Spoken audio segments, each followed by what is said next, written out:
You're 72 days away from your first game, Chiefs and Lions on a Thursday night. And if you're a Cowboy fan, a Texans fan, you want to see, well, if you want to see Aaron Rodgers in New York, it's going to be one day past this. 75 days till the first big Sunday. First big Sunday, NFL Sunday Ticket on YouTube TV. Hello, 2023. That's only 75 days away. So don't worry, we'll get there. Just like I said, let's make sure we're doing it slowly. Make sure we keep ourselves hydrated. So great to have Cameron Parker here again. And we're going to start with a little College World Series. Going to get a topic thrown out to you as well. We are also going to get a couple guests to you. First up, it's going to be Hank South from horns247.com. Hear great things about Hank. Apparently a local product, Hank South. A Westlake guy. Oh, I'm course. told. Oh, my Low goodness. West. Well, there's no need to go into it like that. I mean, come on. Oh, I'm sure Hank's a good guy. Apparently, he's doing a great job with recruiting. And, of course, the Longhorns are doing a nice job there. So we'll get his breakdown on where the Longhorns are right now in the 24 class and talk some Jarek Gibson, talk some Nate Kibble and others, and maybe what he's hearing about Mr. Simmons from Duncanville and some other big recruiting stuff. But we will start with those Tigers, and then I'll throw out a little question for everybody. But the LSU Tigers did get the win last night. Wow, Cameron, we talked yesterday. I was off on the score, but I said, if you don't start Skeens, what if it's like 8-0 in the third?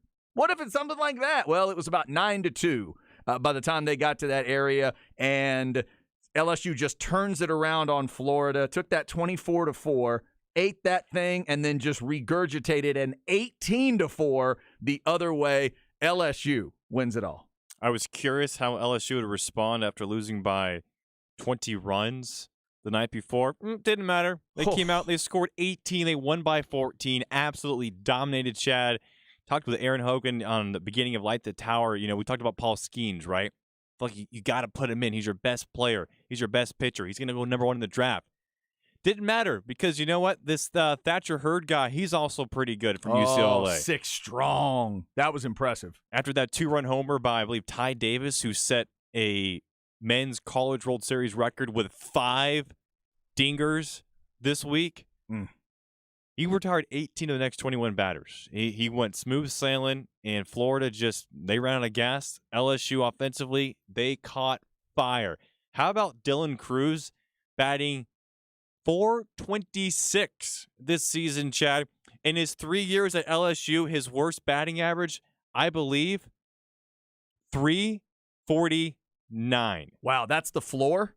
That's the floor at LSU. And he was a guy, Coach Johnson came in, and he took this job because he knew he had to rebuild, but he knew Dylan Cruz was there and he could build around him. And, well, he sure did. He went out, and he got Paul Skeens, the best pitcher, Tommy White, possibly the best actual slugger in college baseball, in Thatcher Hurd, the UCLA pitcher who got the win last night. So we saw, we talked a little bit about it yesterday in the show about, how should David Pierce, kind of balance building his roster. Well, LSU, the defending national champion, Dylan Cruz is their best player, but you can make an argument 2, 3, and 4, possibly, at least their top 2 pitchers, all from the transfer portal.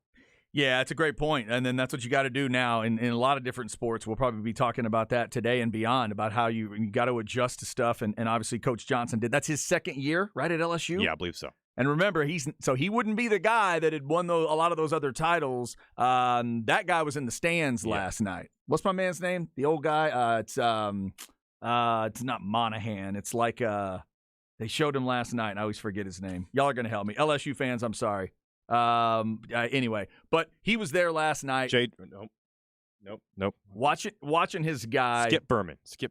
Well, that's true. Berman was way back. And then talking about the one that in 2009, and then Texas. That guy. And then there's a guy in the middle there too. Yeah, he was there last night. Sorry, Bertman was not. Bertman would have been the way back. He was also there last night as well. And he's there last night too. So, they had all the dignitaries there, and building it through the transfer portal is impressive. Paul Maneri. Thank you very much.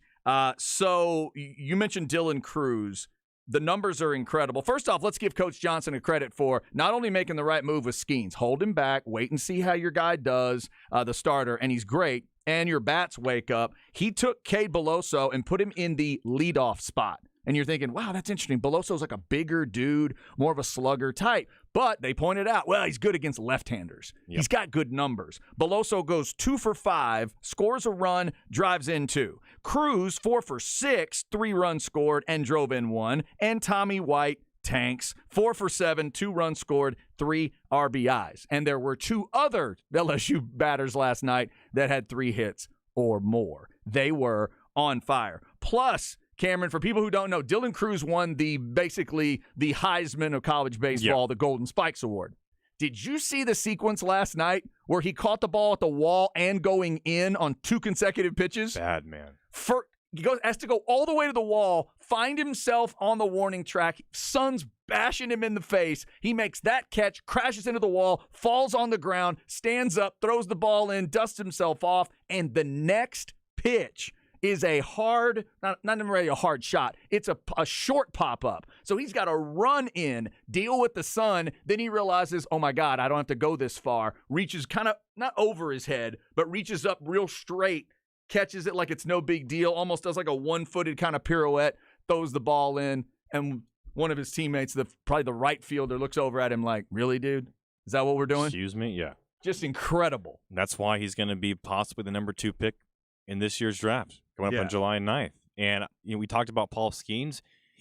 Samford was in a similar position with Quinn Matthews right after his 150-pitch outing against Texas. In that second game, Stanford, they put Quinn Matthews back on the mound, did not have his stuff. He only made it, I believe, 5 innings. It was still, he went to the 5, but it wasn't the 5 innings he did against Texas, right, where Tennessee got to him, gave up, I believe, 4 earned runs in that contest. It was a do-or-die win game, much like LSU last night, right? You could have put Paul Skeens out there. I don't think we would have been negative about it, but the opportunity is, hey, we have Thatcher Hurd, who's a little bit more fresher.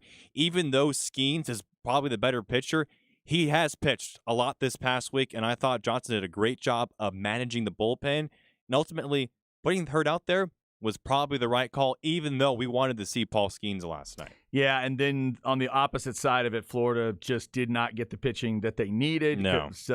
The announcers, and credit to Peterson, man. Kyle knows baseball very well.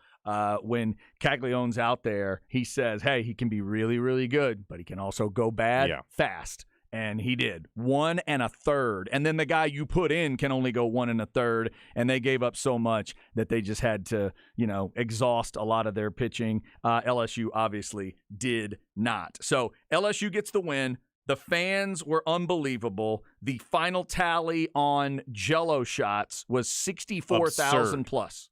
So one of our listeners did the math the other day. I was like, wait, Chad, you said they're $5 a piece, right? So and at that point, whatever the number was. But I did the quick math today. It's over $320,000. Yeah, I think that's what a texter texted this morning was over $320,000. Yeah, I heard y'all pointing it out. I heard the morning guys pointing it out today that the guy who started Raising Cane's, who's an LSU guy, apparently he walked in there and got like 1,000 of them. 6,000 of them? Yeah. 6,000. So he spent like $30,000 or what? No, whatever the number would be. Maybe he got 1,000. Something like that. But he walked in and he bought a lot, but that doesn't explain 64,000. Apparently last year, Ole Miss's crew walked out at 18,000 and thought they were badass. They're like, oh, hotty toddy, look what we just did. And LSU's like, yeah, hold our Jell-O shot literally. Cup. Get ready, rebels, because we are about to put you in the dust. And second for this year's Jell-O shot total was TCU with 8,000. 8,000. Hell of an effort. I mean, hell of an effort from the college kids, from the religious college kids. I always say, watch out, those religious college kids. Sometimes they drink more. Sometimes they've got a little bit more reason to hit that drink than maybe some of the other kids do. They've been, they've been repressed a long time. It seemed like LSU had a great showing. It felt like every time ESPN showed the crowd, all you saw was that gold and purple. And there were some Florida fans there, but I felt like even just listening that it was mostly, it was almost an LSU home game. So it makes sense, the 60,000. For $5, though, I don't. Okay, I'm not a big Jell-O shot guy. I don't like the texture and the taste. Now, first off, I need to know, for $5, I need to make sure we're going full blast Jell-O shot. Yeah. What's the alcohol? Because when I was growing up, starting to get into the drinking world, when you said Jello shot, it was Everclear. Ugh. Now, are we doing Everclear Jello shots, or are we doing just like generic? Like, what is it? Is it vodka? Is it rum? What are you doing in your Jello shot, and how strong is it? Is it Bacardi 151? That's a Jello shot. To me, Everclear was always the ultimate. We used to go down to 6th Street, and there were like quarter Jello shots at this one place on a Wednesday or whatever it was. And that's how we'd get started because it was so cheap, but it was Everclear Jello shots. Considering how much they sell, you got to think about how much they're buying at the actual bar. It's probably something cheap like Everclear, possibly maybe some Burnett's, something not high quality type. Right. Quality is not what I'm looking for in a Jello shot. No, I don't think the 60,000 people that did it. Right, strength is what I need. Yeah. That's why the Everclear is a good call in a Jello shot. Because if you're going to go, just go. You don't need to get snooty with a Jello shot. Yeah, at that point, you're not doing it for the. Well, I mean, you're doing shots, you're not even doing it for the taste anyway. Yeah, that's true. Good point. That's a good point. Says, pretty sure that guy bought 30,000 shots. Oh, okay. The Canes guy. 30,000. Good grief. That's a lot. Yeah, that's a ton. That is unbelievable. Yeah, see, I agree with Chad. What's the octane of the Jello shot? Right. If I'm going to go, I need to find out. A few years ago, there was a party, and I remember we had a party at the house, and somebody was in charge of Jello shots, and they went with a pretty good, high-level vodka for the Jello shots. That was a good night. Yeah. That was a good night. So LSU does all of that. And one of the things we'll talk about today, coming up in the crap bag, I'll give you some more numbers about SEC baseball and the world that the Longhorns are walking into here. Wow. LSU now with 7 national titles. Longhorn fans, you already knew you were looking up at at USC, and now you are looking up at LSU as well. And you're entering the SEC, trying to get to Omaha and win a College World Series. The path to a lot of things just got more challenging for Texas athletics and will get more challenging 24, 25, and beyond. I don't know if it gets any harder than what they're looking at in baseball, Cameron. Honestly, I don't know if there's a bigger challenge than what LSU and the rest of this baseball conference are going to present Texas and OU. I think you could argue it's going to be as challenging as it will be for football. Might be. A lot of people, when we talk about the SEC scheduling, we got a lot of text during the Tower Show on the Specs text line asking, okay, what will it look like for the other sports, for baseball, basketball, volleyball? Baseball is a big one because you just mentioned, what was the stat you told me yesterday that the last College World Series champions, how many of those were from the SEC? Was it 14? Yesterday was 15 of the last 18. There's been at least one team in the championship round. 14 of the last 15, and they just won their 4th in a row. The conference did. SEC baseball, like football, is kind of dominating the sport right now. And now Texas is in the mix. So I think that's going to help recruiting a lot. Like we talked about with football, it's like, hey, if you come play at Texas or Oklahoma, you're going to be playing against the SEC types who are also recruiting you. Mm-hmm. It's the same thing for baseball now, right? I mean, the Big 12 baseball conference was already a good conference. You could argue this year was a down year. It's never a down year for SEC baseball. Think about 2 years ago, Chad, Mississippi State won the College World Series. They haven't got back to Omaha at all. They haven't even sniffed it. Vanderbilt, same thing, right? They're having down years. Well, guess what? We have Florida, LSU, and Tennessee right there for you. Arkansas, down year. Next year, it might be flip-flop. Now you're adding Texas to the mix. It's going to be a lot of fun. Going to be a lot of fun road trips, too. But talk about being battle-tested going into Omaha. I mean, maybe there's something to it, having a hard schedule, because it sure seemed like it does benefit these SEC schools. Yeah, and maybe in a wacky sport like baseball, that's exactly what you need. Be battle-tested when you go in. LSU clearly was that. We got somebody texted in, when we do Jello shots, we use Patron. That's a good idea. Okay. Do a high-level Patron. That's not a bad idea at all. Somebody's saying, wait, you're saying no more Director's Cups? No, I'm not saying no more Director's Cups, but that is something I'd keep a look at. Texas just went first, and second in the Director's Cup. Let's see where that number goes once Texas is into the SEC. There's a reason why Stanford keeps winning it. And it's kind of based on their conference. Yeah, this is what I heard earlier. Somebody says they think the Raising Cane's guy bought 6,000 shots, $5 a clip. That's 30,000. So he bought 30,000 worth of the shots. So 6,000 shots. There you go, 6,000. But they took 64,000 plus down. You can't just say, well, they have a rich alum. Right, they do. But they're also that level of partier. That is crazy. Somebody says, Texas is not Mississippi State. It will be fine. We're going to a conference that wins a national title every year. Blind squirrel, Mississippi State, says one of our texters. So LSU gets the win. We'll be talking about that throughout the day. Again, some more of those SEC numbers coming up in the crap bag. It is wild in the world of baseball, but obviously not just baseball right now. So the other thing I wanted to throw out today, coming up in the crap bag, I will get you a little bit of a crap bag movie review. And I've added a movie to a list that I think all guys have, but we're not always willing to admit we have them. I want to hear from all of you today, Specs text line 337-3776, your favorite non-manly movies. You'll admit, you'll watch them, you'll like them, you'll recommend them. What are your favorite non-manly movies? Now, I'm at the house with the ladies. I got estrogen everywhere. Got the wife, got the daughter. The dog is even female. Everything is female energy in my house. So I have to be open to these things. But I actually went and saw this movie by myself because my wife didn't want to go see it. Asked a buddy. He didn't want to go see it. So I went and added to the list of my favorite non-manly movies this week. I'll tell you about it in the crap bag. I want to know, what are your favorite non-manly movies? As I say that, Cameron, does anything pop into your head? Is there any movie you'll admit that you like out loud that is non-manly? Does Sleepless in Seattle count? Absolutely. And there we go. That's my number one. Good call. Sleepless in Seattle. Yes, absolutely. You got to do that. This could be a movie that you went on a date. A date took you. You set it up as a date, and then you realize, oh, it's not bad. Yeah, I'd tell another buddy to go on a date and see that movie, and it wouldn't be so bad. Mm-hmm. So Sleepless in Seattle is a good example. Love Tom Hanks. As Meg Ryan. That's a high-level Meg Ryan, too. Great movie. And, there's been a few tears maybe shed throughout that one. Yeah. Oh, there you go. See, you'll even admit the emotion. Yeah, I think it's for me. I think of non-manly. I think of rom-com. But I mean, what's you got to be crying while you watch this movie, or just one that you just enjoy? Non-manly. Okay. No, just non-manly. Here's a great example: Mean Girls. Perfect example. That's a non-manly movie. Never seen it. Mean Girls. Oh, you'd like Mean Girls. Okay. I think you would like Mean Girls.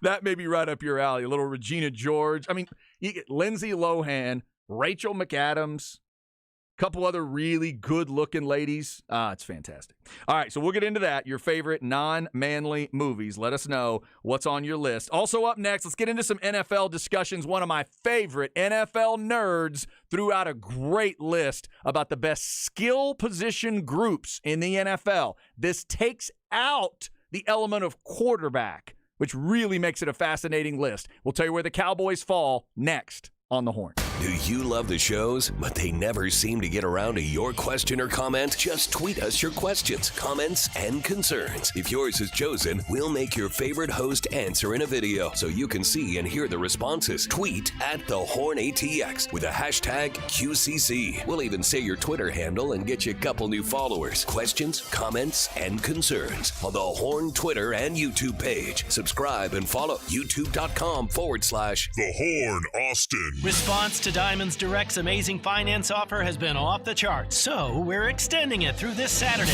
You can go into the holiday weekend with some new bling and spread your payments over as long as 5 years with special financing, or save up to $5,000 on the spot. It's our best finance offer ever and our most aggressive pricing. Fine jewelry has never been more affordable, but this amazing offer ends this Saturday and will not be extended. Only at Diamonds Direct. Your love, our passion. Details and more at diamondsdirect.com on approved credit.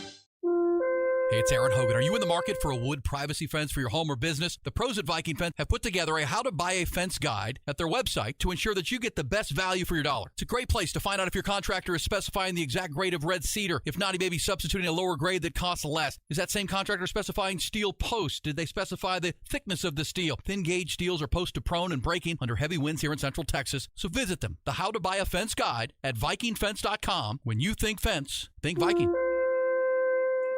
When it comes to selling your car, the easy money is at Henna Chevrolet. I was getting my car appraised at CarMax when I saw Henna's giant billboard offering $500 more than CarMax and thought, why not? It's a 10-minute drive.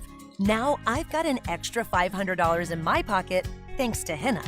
Just present your written appraisal offer within 7 days and you'll get $500 more guaranteed. Come get your money at HannahChevyAustin.com.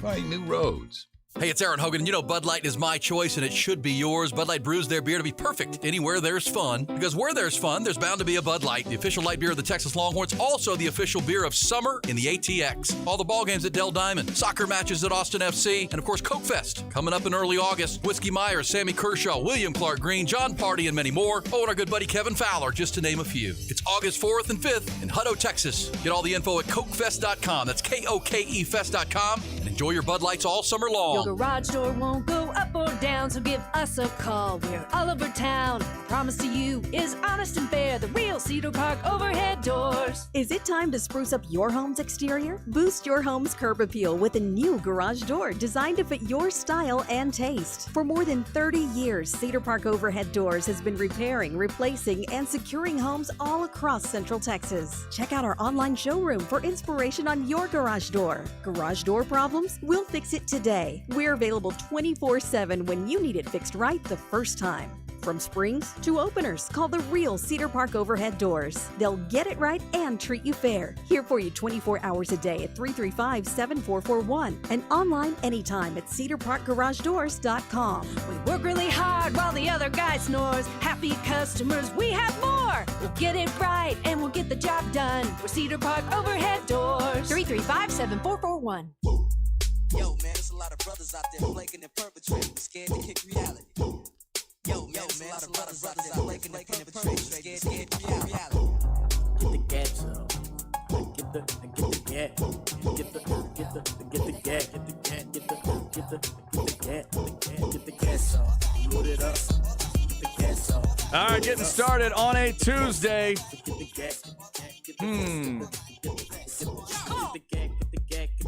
Do I have any shot at this?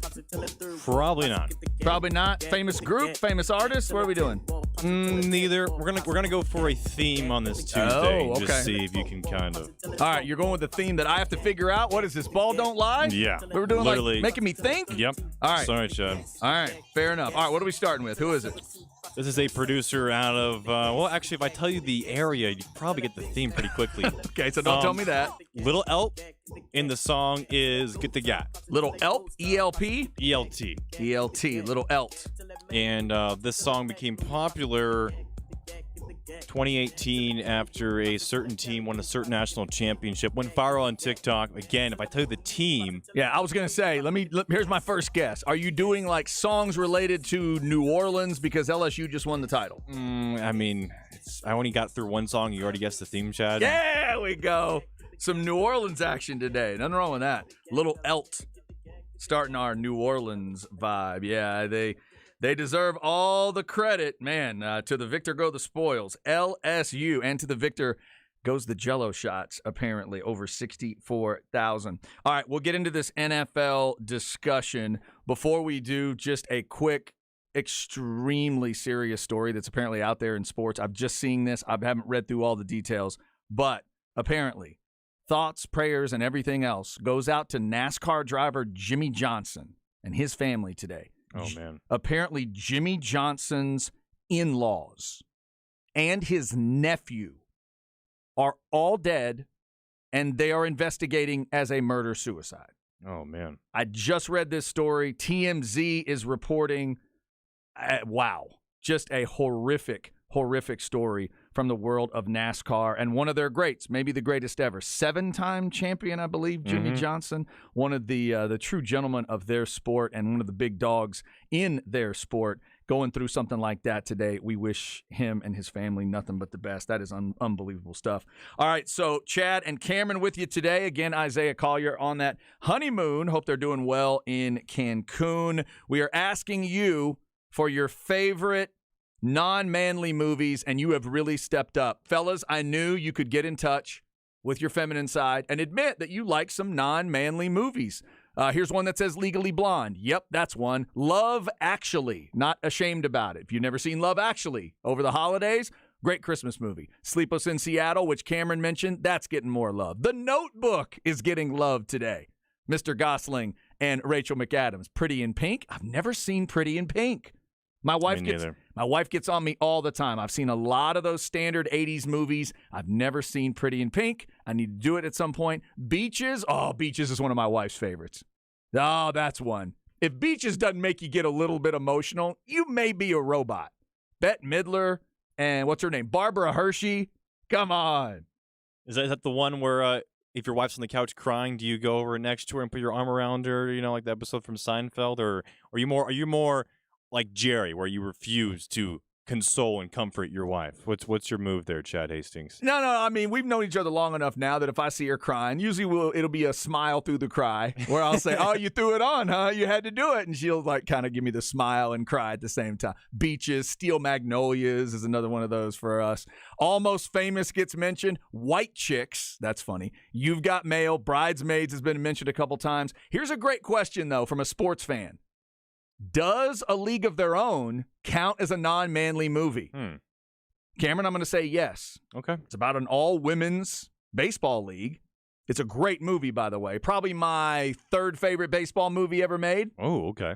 I'm a Major League guy at the top. Yep. I go Bull Durham next. I think A League of Their Own might be my third favorite baseball movie. I love that movie. Penny Marshall directs it. Tom Hanks is brilliant.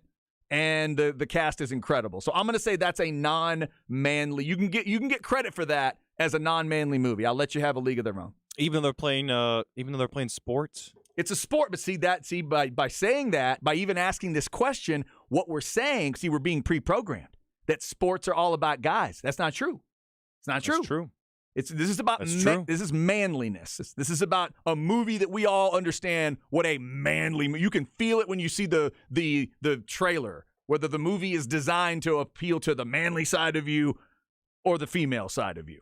And a movie like A League of Their Own, I think it's designed to hit more levels. Okay. Than just that. And then one of them is the sports level, obviously. So if you want to add to the list, Specs text line 337-3776. What is your favorite non-manly movie? Speaking of favorite things, one of my favorites over at ESPN is Bill Barnwell. Back in the day, we used to have Bill Barnwell on as a guest before he became the big dog that he is now. And we've had him on a little bit once he's become the big dog, but as you can imagine, he becomes a very big, very busy man. But I've loved talking to him over the years, and he's such a great nerd. He breaks things down and gets into all these crazy rabbit holes and stuff. So if you really want a good nerdy article to kind of get you ready for the NFL, go check out what he did with this. Basically, he's calling it the best wide receiver, tight end, running back rankings in 2023. He's done this the last few years. And it takes out the quarterback discussion, which we'll bring it back in here in just a second. So it's kind of fascinating as you look at these. It tells you how important quarterbacks can really be when you grade it out the way he does. This is about production from the last couple of years and production expected in 2023. So just to give you a sense of where this goes, number 32 on his list is Houston. Ooh. Yeah, 32. Now, the Jets with Aaron Rodgers, you'd think, oh, my God, the Jets must be up pretty high. Not really. 22 for the Jets. Break it down and think about that. You do have Garrett Wilson, but then when you think about beyond that, how much badass receiver, tight end, and running back do they really have? He breaks that down a little bit. Here's another interesting one, Cameron. How about Buffalo and Kansas City at 20 and 19? Again, take the defending champion. Right, Chiefs. take the quarterback out of it. And we'll tell you where the Eagles are here in a second. But the number 19 team on his list just won the Super Bowl. But when you look it up, I pulled this up earlier, the depth chart for the Chiefs. Here's their starting receivers according to this depth chart. Valdez-Scantling, Kadarius Toney, Sky Moore. Not great. We know who their best receiver is. That's their tight end, obviously. And you might tell me that Travis Kelce is the best tight end in the NFL. And I think that's a fair argument. But it's about those other guys. Think about the running back position. Pacheco obviously gave them something last year, but the other guys are McKinnon, Edwards-Helaire. So the big names aren't really there. And the more I keep thinking, Cameron, about the two biggest guys free agency out there, Dalvin Cook and DeAndre Hopkins, I think DeAndre Hopkins would be perfect in Kansas City. I figured it would be OBJ to one of those two teams, but now it sounds like Hopkins is probably going to be one of those guys, considering Arizona kind of wants to tank this year for Caleb Williams. Barnwell mentions Justin Ross as possibly the number one guy for the Chiefs. I'd be a little bit scared as a Chiefs fan because remember Justin Ross, he was that incredible freshman wideout at Clemson, had injuries, kind of bounced around the league. Like, if you're hopeful that he'll make an impact, I mean, if he's healthy, then sure, but he's a guy that hasn't been healthy. And it makes their championship last year, I think, even more incredible because look at the receiver core. I mean, they were relying on Juju Smith-Schuster as their best receiver for large pockets during their Super Bowl run. Yep. Not a great core, and I think 20 is a great ranking. And for the Bills, I mean, I think their running back group is just awful. Devin Singletary, I mean, how many times have you had him in fantasy chat and you're like, you know what? Oh, Bills against the Jags this week. I love it.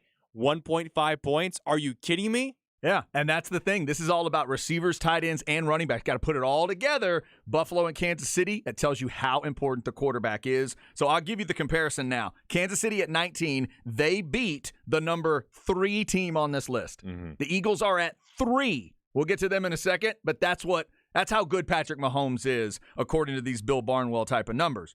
All right, so as we get to the top 10 on this list, I think there's some interesting conversations to have. First off, I'm going to make sure to get this number to Isaiah Collier once he gets back from vacation. Atlanta is 10 on this list. Again, quarterbacks out of it. Get this stat.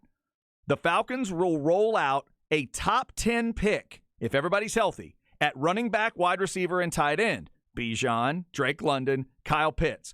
No team since the merger in 1970 has had a top 10 homegrown player at those 3 positions at the same time.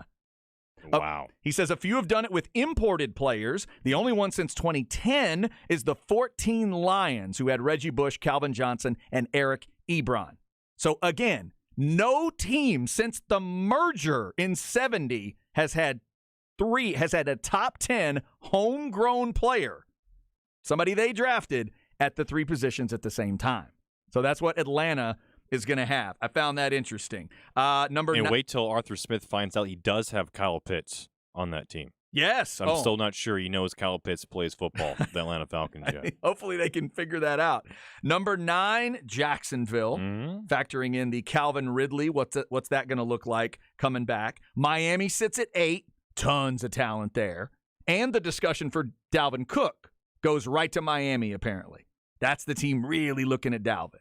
So, and apparently the team he's really looking for. And then, Cameron, we come to number 7, the Dallas Football Cowboys, sitting at 7 in this ranking. They were 11 last year. They are up to 7 now. The production of CeeDee Lamb last year, we know what they ultimately got at tight end with Schultz, but then, considering what you lose at running back, what you lose at tight end, and then there's still discussion of, are they going to grab Ezekiel Elliott back? Are the Cowboys going to be the team to do that? I don't know. I have absolutely no idea. Now, the Cowboys lost, let me make sure I'm double-checking this. The Cowboys lose Dalton Schultz, right, to the Texans? He's gone. So he is not there. And then, of course, at the running back position, how much can you count on Ronald Jones and Deuce Vaughn? Tony Pollard, great year. Coming off the ACL, though. Got some right, he's had some numbers, but, yeah, recovering from that injury, the fractured fibula suffered in the postseason. I'd forgotten that's what it was. I still, fibula, not ACL. I still wish Dallas would have drafted a little bit higher running back. I love Deuce Vaughn, but I would have loved to have taken Roshan in that third round pick. Brandon Cooks, by the way, I've kind of associated Brandon Cooks with not playing, but as Bill Barnwell mentions, a lot of that last year was just his frustration with the front office, not because he wasn't healthy. I mean, he's put up over 1,000-yard seasons, Chad, 6 times in his career.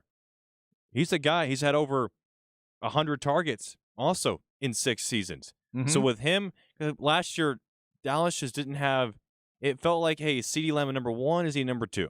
It felt like Kellen Moore could never figure out that equation. I'm not sure what Lamb will be as he, continues in his development as a wide receiver, but at least Dallas for sure has a number 1 and number 2 wideouts with CeeDee Lamb and Brandon Cooks. But I was a little bit surprised at this ranking, Chad. You thought it was a little high? Yeah. Higher than you thought it would be? Yeah. Yeah, I did too. I was thinking like 12. Yeah, that's 15. That's some Brandon Cooks love there that they gave him. I wasn't expecting that. To lose Schultz and gain him, Cooks, I didn't think that it was going to go that high either. So then the rest of the top 10, so you can go check this article out. The Vikings coming in at 6, obviously Jefferson and the crew there, and that's minus Dalvin Cook coming in. The Chargers at 5, we know they've got talent, receivers and tight ends, and they got all kinds of talent there. Seattle was interesting to me at 4. The fact that they're putting Seattle all the way in there at 4, not only with what they have with DK Metcalf, but you're reminded about Metcalf, Tyler Lockett, and then Jackson Smith and Jigba. What does that dude look like as a pro? The stories are all out there, and we all know, if you know college football, you remember Jackson Smith and Jigba is the best of those 3 receivers. Mm-hmm. They sat them all down, and they said, who's the best? And all of them said Jackson Smith and Jigba. I think he might have been nice and said with the other 2 guys pointed to him. Garrett pointed to him, and who am I thinking of? Olave pointed to him. So that's an interesting group to mention there with Seattle at 4. Your defending NFC champs, Philly, with everything they've got, are at 3. Joe Burrow's crew at 2. Interesting if you're a Buffalo or Kansas City fan to consider that, that they're ranking them that far above everybody. Cincinnati at 2. And then number 1, the San Francisco 49ers, and they've got some stupid numbers on Christian McCaffrey, Cameron, that I wanted to throw out here just because they're so video game-ish. They're fantasy football-ish, if you will. This says McCaffrey averaged just under 2 yards per route run with a 26.6 target rate after joining the Niners, which is right about what Garrett Wilson did over the same time frame for the Jets. And McCaffrey threw in 159 carries for 746 as a bonus. And then he also throws in a great little Mina Kimes tweet about the San Francisco offense, pre and post CMC, with 4 different metrics that they follow in DVOA, which is technically a defensive stat, but it is an adjusted value stat in football in terms of your productivity based on your opponents. So the DVOA went from 21st to 1st with CMC. The EPA per play, which is, they define that as the expected points added per play, that went from 19th to 1st. QBR went from 26th to 2nd. And the yards per attempt went from 10th to 2nd with CMC. The Niners get the love here for the best overall receiver, tight end, and running back group in the NFL. CMC, obviously a big reason. And I'm curious, what happens if Brock Purdy stays healthy against Philadelphia. I still think Philly has a better roster than San Fran, and it's basically because of the quarterback position. I have a lot more trust in Jalen Hurts than I do Brock Purdy. And I'm curious, because they signed Sam Darnold. You have Trey Lance returning from his ACL injury. Where does he factor into their San Francisco roster? But their playmakers, Kyle Juszczyk, whatever his fullback tight end, he's a playmaker. Yep. He's a playmaker you can trust on. You mentioned CMC. How about Brandon Ayuk? He's also a guy, he's not your Deebo Samuel type, but he is just as good as a receiver, over 1,000 yards this past season. They have a loaded roster, but it's fascinating looking at this article and seeing how these teams build around their quarterbacks, because you could argue that Philadelphia and San Francisco are where they're at and how they contend every year because they put playmakers around their quarterbacks. But you have Buffalo and Kansas City and KC. I know he had Tyreek Hill, but last year he didn't have Tyreek Hill. If you were drafting receivers, the best receiving groups in the NFL, Kansas City is probably bottom 10. You're not taking Juju Smith-Schuster in who's the number 2 guy? Sly Stone. What's his name? Right, Sky Moore. Sky Moore. Yeah. I know. No, and they won the freaking Super Bowl. It speaks to how great they are when you consider Mahomes, Allen, and Rodgers on this list, 19, 20, and 22. Their skill guys are ranked there. But we all know if you rank quarterbacks in the NFL, you're not ranking those guys 19, 20, and 22. We know that. So, yeah, it's a fascinating way to look at things. Barnwell does a great job of breaking stuff down. So go check it out. It's ESPN. You got to get behind that ESPN Plus wall.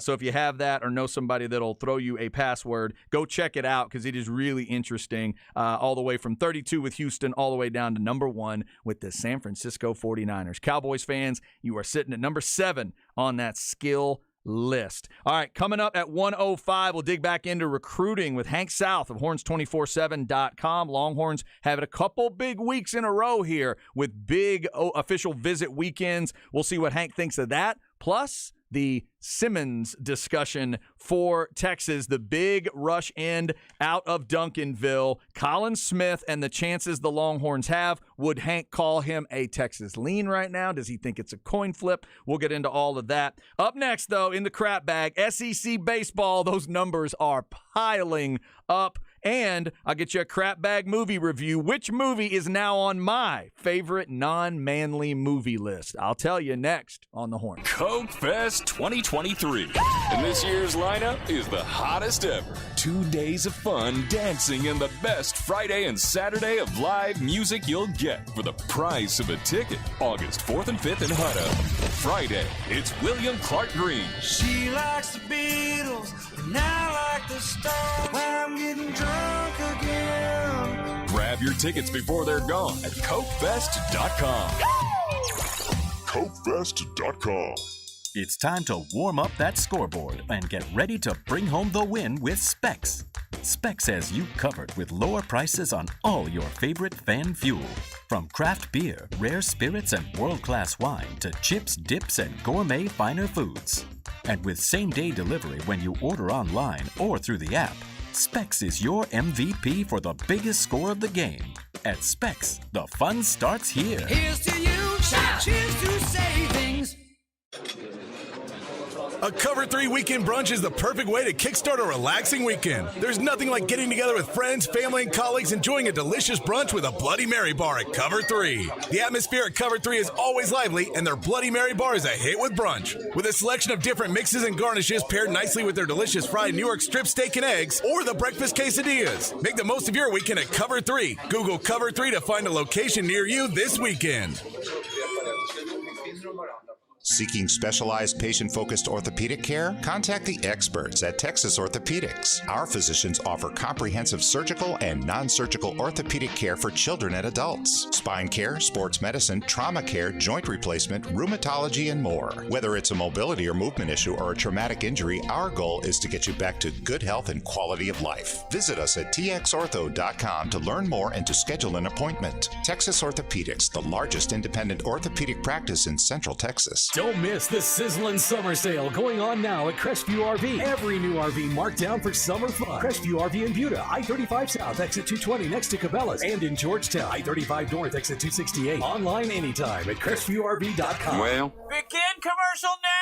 Celebrate Independence Day in style with the City of Hutto's free 4th of July celebration Tuesday, July 4th at the Brushy Creek Amphitheater from 5 to 9:30. Enjoy great live music, delicious local food trucks, free kids activities, and of course, the biggest fireworks show in Hutto. Stay tuned for the live music lineup announcement. Bring your blankets and lawn chairs to the Brushy Creek Amphitheater for the 4th of July celebration. Visit HuttoTX.gov for more info, and we'll see you there. Greg Way here for my good friend and dentist, Dr. Greg Eckert. Dr. Eckert has over a quarter-century of experience specializing in tooth loss solutions. Whether you're talking about a single tooth, multiple teeth, maybe you need them all restored, Greg Eckert has the solution. Dr. Eckert can give you a new smile in just 1 day, permanently secured to dental implants. After all, he's restored over 1,000 cases. Why not give him a call for a consultation where you're the boss? You make the informed decision about your dental health care needs. Call Dr. Eckert today at 345-3166. That's 345-3166.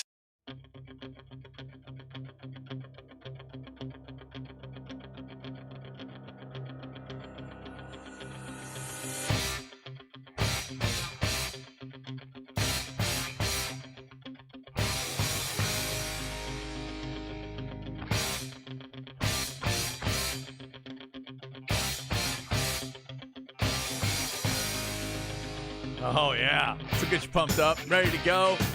Get you a fighting montage going. All right, so you're doing New Orleans themed stuff. Is this band from New Orleans? No, it has Tiger in the song name. Oh, Tiger, Eye of the Tiger. All right, I see what you're doing. Okay, so this is like just an overall LSU feel. Kind of, basically. Okay. By the way, we have an LSU fan requesting Neck for at some point in the show. Okay. Can we find a good instrumental version of Neck without the words being screamed in the background? You don't want to do it ourselves? With us screaming the lyrics? I don't know if I could scream the edited version of those lyrics. That is one of my... So you're saying you don't want to get fined? Okay. It's one of my favorite college football traditions. Right there with... When I found out about it, researched it a little bit, and realized what it was, it's one of the craziest things I've ever heard. It's so good, and it fits LSU perfectly. It's wonderful stuff. It's just awesome.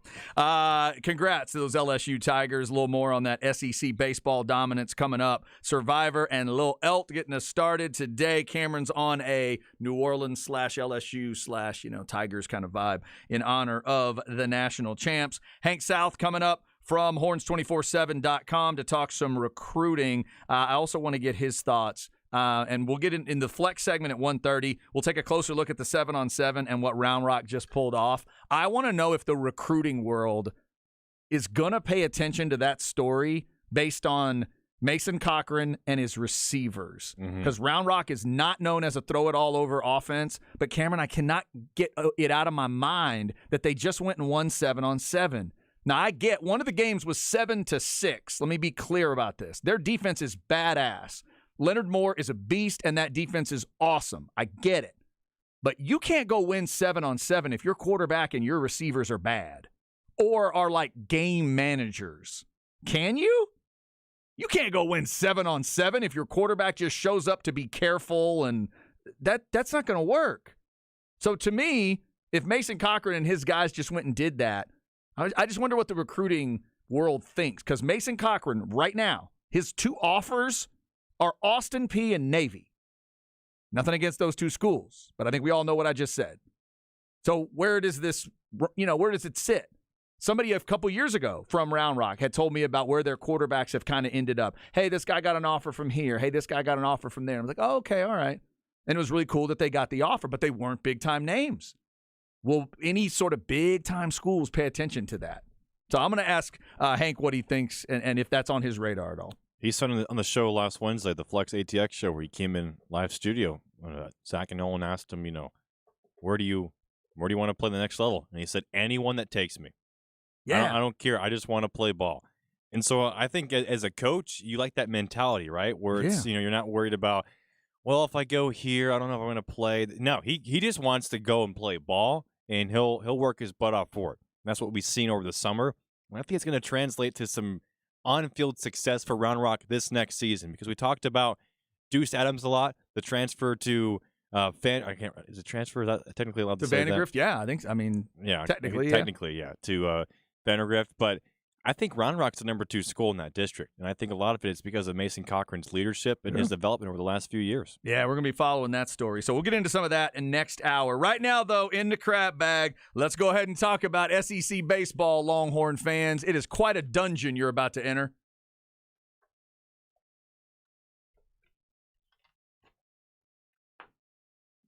Brought to you by AV Consultations, 255-8678, or go to avconsultations.com. So LSU gets the title. They now have 7. We pointed that out earlier. USC, most all-time with 12. Now LSU has 7. So they've got 7. The SEC as a conference has 15 now. There are teams that have split another 8 championships. Vandy and South Carolina have 2. Florida, Georgia, Mississippi, and Mississippi State and Ole Miss each have 1. So that's the world the Longhorns are entering. The SEC just won their 4th championship in a row. 4 in a row in the College World Series. 6 years in a row, they've had 1 team in the championship series. 6 in a row. And as we pointed out yesterday, 15 out of the last 18 and 14 out of the last 15. There's at least 1 team in that championship series. By the way, same 15-year period, you know how many times the Big 12 has had 1 team in the championship series? Twice. 2 times. Texas once, Oklahoma once. That's it. Last 15 years. So, the other number for you, since 2000, The SEC now has 10 College World Series championships. The Big 12 has 2. The ACC has 2. Non-Power 5 conferences have 4, the Rice, Coastal. And the Pac-12 has 5. So SEC has twice as many as the Pac-12 does during that same time period. Since 2000, it's 10 national championships. So we've talked about this, Cameron. We hit it a little bit yesterday, but I think it's just extra important to kind of get that perspective for Texas baseball fans. Not that they're scared going to the SEC. They're asking for this. They're doing exactly what the Aggies did years and years ago, but they're doing it with more history. They're doing it with more of a brand. They're doing it with, I heard Ty Henderson say this on B&E today, and I started to disagree with him, but he's probably right. Even with all that's there, they still might be the biggest brand in the SEC in 2 years. Even with all of that, even with Bama and Georgia, and they may be the biggest brand out there because we all know the revenue numbers, what they've said over the years and all that stuff. But we'll be paying attention to different metrics to see. The Directors Cup, I think, is an interesting one because Texas has been way up there in terms of the full athletic program. But in terms of baseball, what does it look like during the season? How do you, in terms of putting together that SEC schedule, what's that going to look like? SEC tournament and what that determines. And then like you were talking about earlier, Cameron, even when a couple of SEC teams will be down a little bit, a couple others jump up. But now I would argue there are 2 that can't be down. And they are the guys that just won it last night and Texas.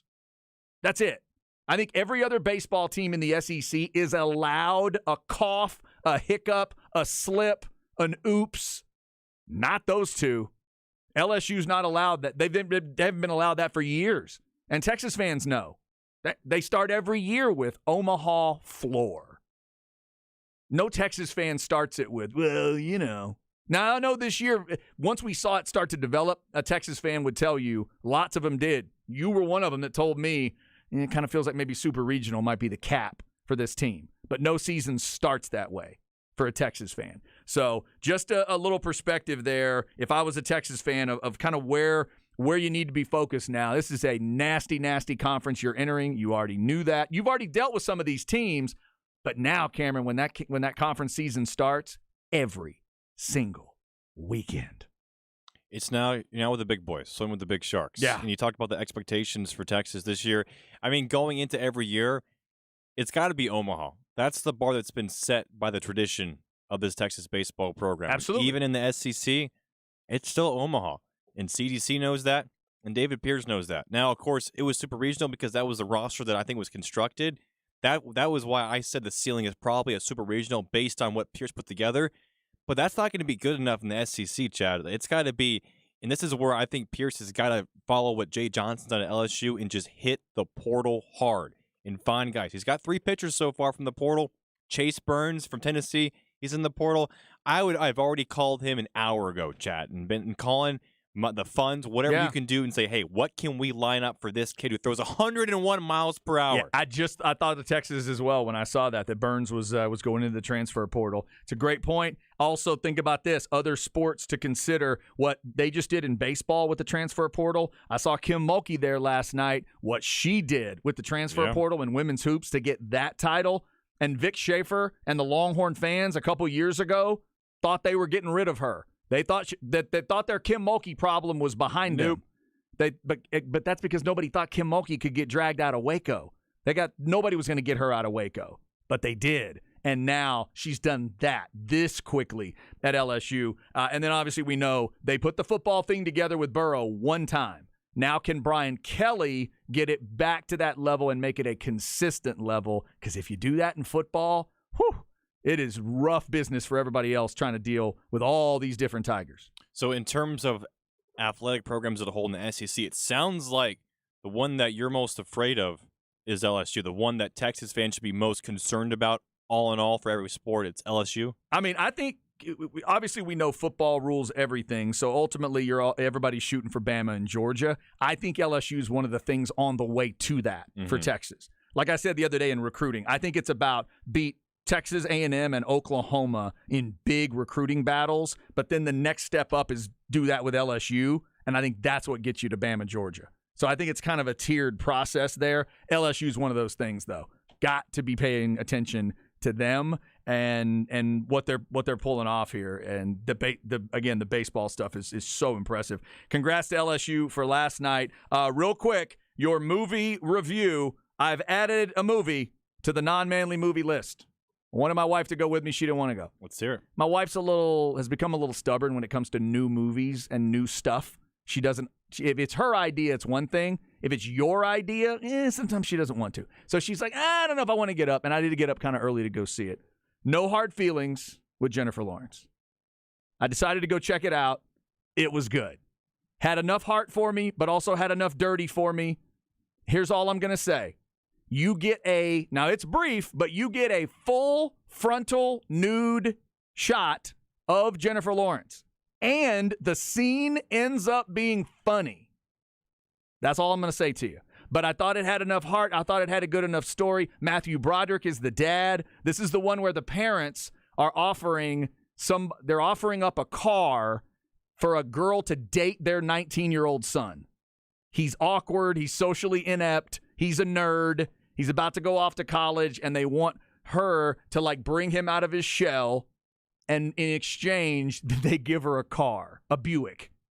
And that's the story. And I thought Jennifer Lawrence was great. The trailers, it looked like it could be funny, but it also could look like it was going to be maybe a little cringe. But you're saying you're all the way in? Yeah, it was good. And I agree with you. The trailers had a little bit where you didn't know. I don't like it to be too slapsticky and silly and crazy. But then I don't want it to be too much of a tear-jerk attempt. I don't want it to be. I thought it was a good blend of all that. Had enough heart. Now, I'm also a girl dad, and I'm also the parent of a high school, age kid, and in a couple years, I'm going to have to think about sending my kid off to college and stuff like that. So maybe there were a little bit of those emotions, but it's also dirty enough. I think it'll hold the attention of most guys. Jennifer Lawrence is great, so I would recommend it. I saw a grade of, what'd I see? 66% Rotten Tomatoes, take that for what it's worth, 91% Google, and then 3.8 out of 5 stars on another rating. IMDb has it 6.8 out of 10, which is pretty good for a comedy film. Is that good? Comedies don't really get high ratings. Yeah, I would recommend it. I thought it was good. You'll know a couple other actors. There's a couple other actors in there. I believe if you are an Ozark fan, you'll see a wild casting that you wouldn't have expected in this movie that ends up being pretty funny. So there is my movie review for the day. We're asking you for your favorite non-manly movies. And by the way, to the texter who sent in Emmanuel Does Bangkok. Okay, that is not what I'm talking about. How dare you? How dare you? Well played, but how dare you? Princess Bride, perfect example. Perfect example of a non-manly movie that I know a lot of guys will admit they like. So I'm adding No Hard Feelings to the list. You tell me what's on your list. Up next, we'll dig back into the recruiting with Hank South of horns247.com. What's next for the Longhorns, and what does he think of these two running backs Texas just got the commitments from? We will find out on the Horn. Hey! We're taking the buck-ons and buck-offs to Twitter. Bucky and Aaron are partnering with the Austin Gamblers, and we want your shout-outs. Follow at The Horn ATX on Twitter and use the hashtags buck-on or buck-off. Qualified tweets will put you in the running to win a pair of tickets to PBR Gambler Days at Moody Center in August. We're picking a winner weekly. Bucky and Aaron's Buck-On and Buck-Offs, powered by the Austin Gamblers. Visit hornfm.com now for contest details. It's time to feel good again, but for our neighbors facing hunger, that's a tall order. The Central Texas Food Bank is still facing high demand at this time when increases in childcare costs and energy bills stretch budgets and put kids and families at greater risk of hunger. Donations made this summer will ensure that families have access to food when their need is greatest. So do your part to help hungry families feel good again this summer. Make your donation today at centraltexasfoodbank.org. That's centraltexasfoodbank.org. Do you struggle with recurrent UTIs, kidney stones, male or female urology issues? Stop trying to cope. Trust your care to the experts at Urology Austin. Our highly trained specialists treat men and women for a variety of urological issues, including leakage, overactive bladder, kidney stones, urinary tract infections, blood in the urine, and much more. Visit urologyaustin.com. We have over 50 providers at 18 convenient locations across Central Texas. We also have a team of pelvic floor physical therapists. Learn Learn more at urologyaustin.com. Greg White for Divided Sky Roofing and Solar. We're about to get into our hottest season. We all know that's when higher power bills start arriving. Be prepared and save money this summer with a new Timberline solar shingle roof. Or maybe you already have a solar system but no backup battery. Well, then you're wasting money. With a backup battery, you're able to use all of the power you make instead of giving it back to the power company. Trust your roofing and solar needs to the experts at Divided Sky Roofing and Solar. DividedSkyAustin.com, 512-995-ROOF, TEC license number 37397. Real Texans are genius. Bud Light salutes you, overly dedicated Texas Longhorn fan. How come? You show up to every UT football, basketball, baseball, volleyball, and ball-related sport there is. Ping pong. Each game, you slather your entire body in burnt orange. Every nook and cranny. Yes, you're brewed in Texas, and so is your Bud Light.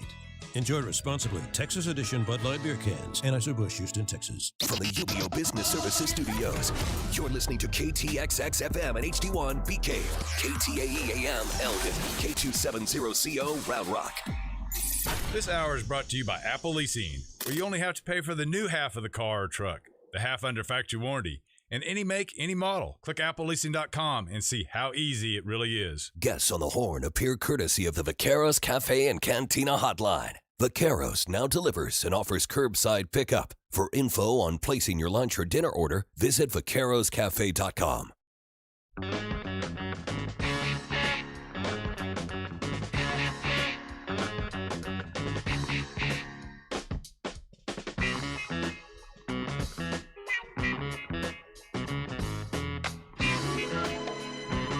All right, let's go hour number 2 on a Tuesday. It was all about the Tigers last night in Omaha.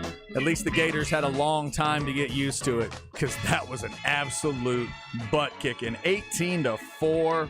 LSU gets their 7th national championship, passing Texas in the overall ledger. They've got 7. USC, of course, on top of that mountain with 12 natties in college baseball. That is 4 in a row and 4 in a row for the SEC and 6 years in a row with at least one team in the championship series. So we've hit that today. Little NFL talk as well. We are closing in on the season. 67 days from that first big college football weekend. Only 72 days away from our first regular season NFL game. Obviously, we'll have some preseason games even hitting before that. Also, it's been a big week, couple weeks actually in recruiting. Well, we know recruiting never dies, never stops. And that's why we have a lot of great guests on, including the first visit from this guy. Let's go to the Vaqueros Cafe and Cantina hotline. We're talking with Hank South of Horns247.com. Check out all their great work at HankSouth247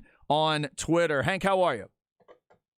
Hey, Chad, I'm good. How are you? Man, we're doing well. I appreciate the time. I know it's always a busy time in recruiting, but definitely wanted to get your perspective on what Texas is doing, what Steve Sarkisian is doing right now. With the current landscape, do you think we're going to continue to see – I mean, I guess June has always been a big deal. Obviously, official visit weekends and junior weekends back in the day. These things used to be big. Are we seeing it get even more focused now on the month of June with the visits and the kids really trying to fit a lot of things into June?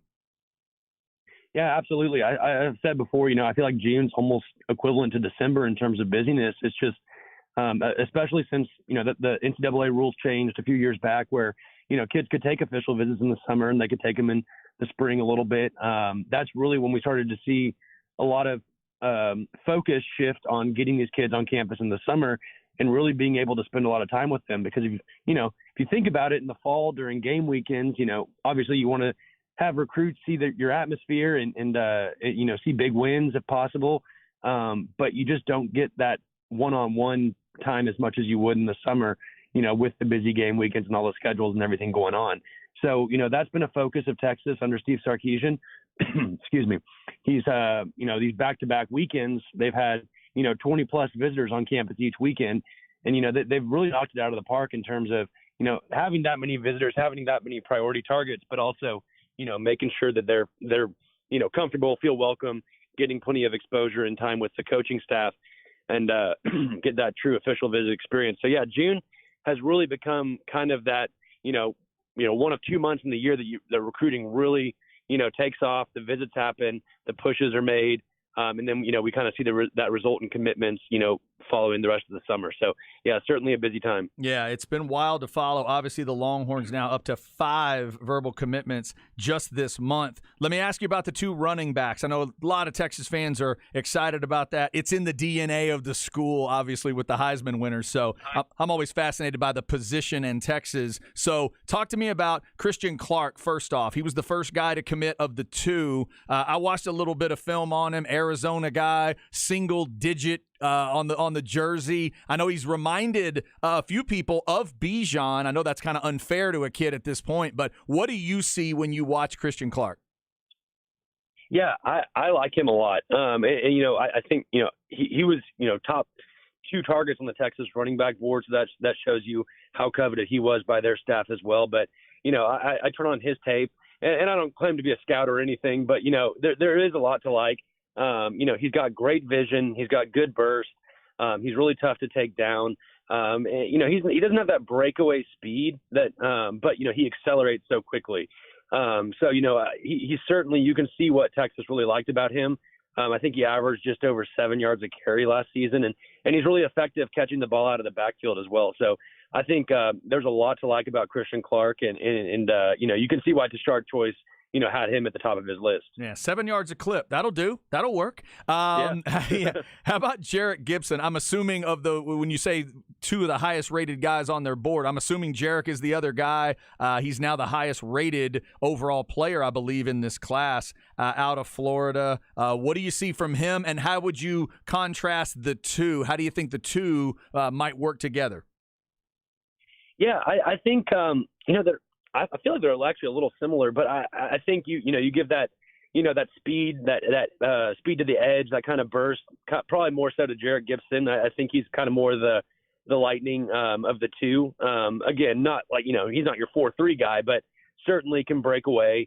He's another guy that's just really tough to take down. I think the first play on his huddle from last year, he runs up the middle, and the safety comes down to try to hit him, and he just goes along for the ride with him, and he breaks away. So I think he's really talented kid. Obviously, he plays high-level high school football at IMG Academy. They play, top 10 teams every week at the high school level. And, a lot of the times they're, you look at a stat line and it's not, over 1,000 yards. But if you look at IMG, a lot of the time they're up by, 4 touchdowns at halftime. They pull their starters out. So usually the stats aren't as much there with the IMG kids. But you just kind of got to look at that first half production. He's really explosive. He has a 41-inch vertical, which is absurd. He's I know Andrew Ivins on our director of scouting at 24/7 compares him to Sony Michel. So that's certainly a nice little NFL comparison there for Jarek Gibson. But 2 really exciting running backs, and the Texas backfield's really set up for years to come. Tell me how that speaks to Tashard Choice for you. In covering recruiting, how important these relationships can be. I feel like I'm hearing that word even more now, especially with all the choices on the player side, NIL, transfers, and portal and everything. So talk to me about Tashard Choice and what he's become in recruiting right now. Yeah, obviously I covered Alabama for 8 years, and, I've seen plenty of really strong recruiters. That's kind of a prerequisite for to be on Nick Saban's staff, is you have to have that ability to recruit. And so I've seen a lot of, player-coach relationships that that's sealed the deal. And, when I've come over to the Texas beat now, Tashard Choice kind of matches up with a lot of what I've seen, in terms of the Alabama recruiter, the top Alabama recruiters. He's just really able to connect with these kids. He's a younger guy, so obviously, he can relate more with these kids a little bit more at their level.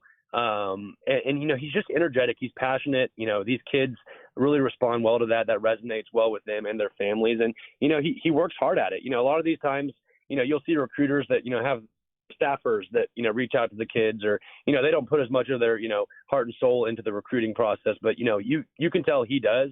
And that certainly resonates with the kids. They're able to connect with him. And, when you're a priority, he makes sure, from what, we've talked to recruits about, he makes sure it. So, I think Tashard Choice is, to come in after, Drayton and that run, he's really filled in nicely, and I think he'll, be one of that top 10 recruiter kind of role on the staff for sure. Yeah, that is huge. Talking with Hank South, horns247.com, at Hank South 247 on Twitter if you want to give him a follow. Hank, in terms of what's next for Texas, I know there was a lot of talk about Colin Simmons, the stud out of Duncanville, and I keep reading and hearing that it is a Texas LSU discussion, and it might go right down to the finish line. Give me your latest on Colin Simmons, and maybe let's just start with how good are we talking about here? If Texas got Colin Simmons in this 24 class, could they get anything else to top it in your mind, or is he that type of dude?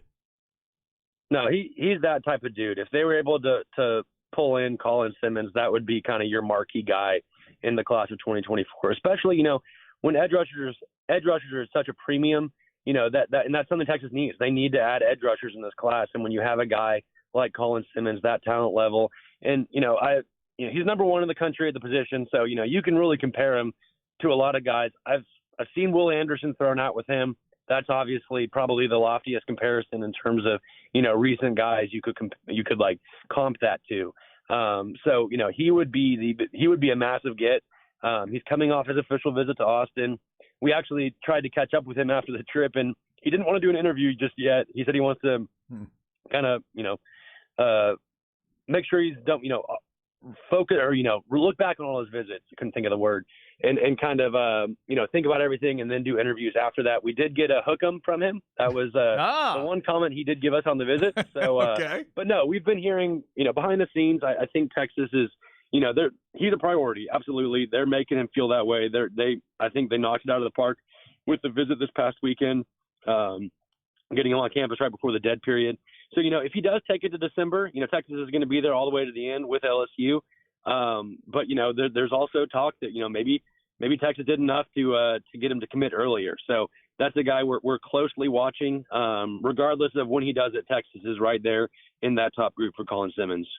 Hank, Colin's a guy definitely on defense that could be a huge addition to Sark's 2024 class. But I'm just curious, offensively, it feels like there's two guys, Ryan Wingo, who right now looks like he's leaning heavily Georgia. But the second guy is Terry Bussey, the 2A athlete from Timpson, Texas, 5-star kid who he came on campus recently.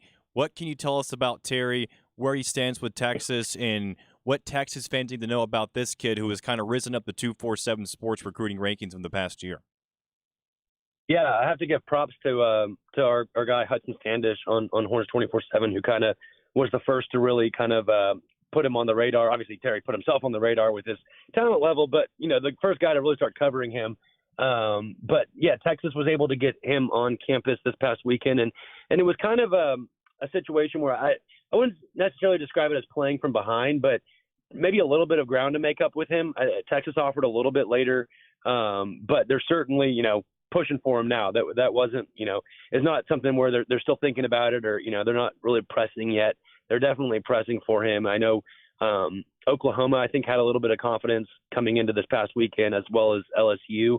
But he talking to him, Hudson Standish did an interview with him that's up at Horns 24/7 right now, and he said Texas definitely moved into one of the top spots in his recruitment. So they're certainly putting in the work now. He was spending time with Arch Manning on the weekend, Juan Davis, tight end. So he definitely, got that red carpet treatment over the weekend. And I believe the plan is to still take his recruitment into the fall. So, obviously Texas will probably try to get him back in for an unofficial visit for a game weekend, if not more. But yeah, I think they've definitely helped themselves, but I wouldn't, quite yet project Terry Bussey to pick Texas at this point. Talking with Hank South, horns247.com. Hank, tell us a little bit more about Bussey in terms of position. I see him here at 5'10 and a half, 180, listed as a wide receiver. I know he's been described as the athlete by some. For you, does he project forward into college as a badass slot receiver, guy who could take the top off the defense, all of the above? How do you see him? Yeah, I think just that. I think he's a guy, that's exactly the term, the description I would say, take the top off the defense. He's a really dynamic kid. And obviously, positions can change. I remember when I was covering Alabama one spring, they moved Devontae Smith, the cornerback, And obviously now he's I think that was more for depth in the spring, but that didn't stick obviously, but that was he was a dynamic athlete as well. But I think with Terry Bussey, I think the work that Chris Jackson's put in, I think it's pretty evident that they want to put him in the slot, let him do his work there and just turn on the jets and take the top off the defense. So that's where I would project him, and I think that's what he wants to do as well. The other priority target receiver in this class, Hank, seems to be Micah Hudson. Now, right now, it looks like Texas Tech is expecting a commitment possibly. I know he was expected to commit, I think, earlier this week. Never did. How do you see this recruitment playing out for Texas, where Micah stands? And is this going to be a recruitment where everything depends on how Texas performs this season before Micah ultimately decides to commit and sign with a school? Yeah. So I do think right now, if he does commit anytime in the near future, it's going to be Texas Tech. They've done a really good job. Joey McGuire, they've really pitched him well.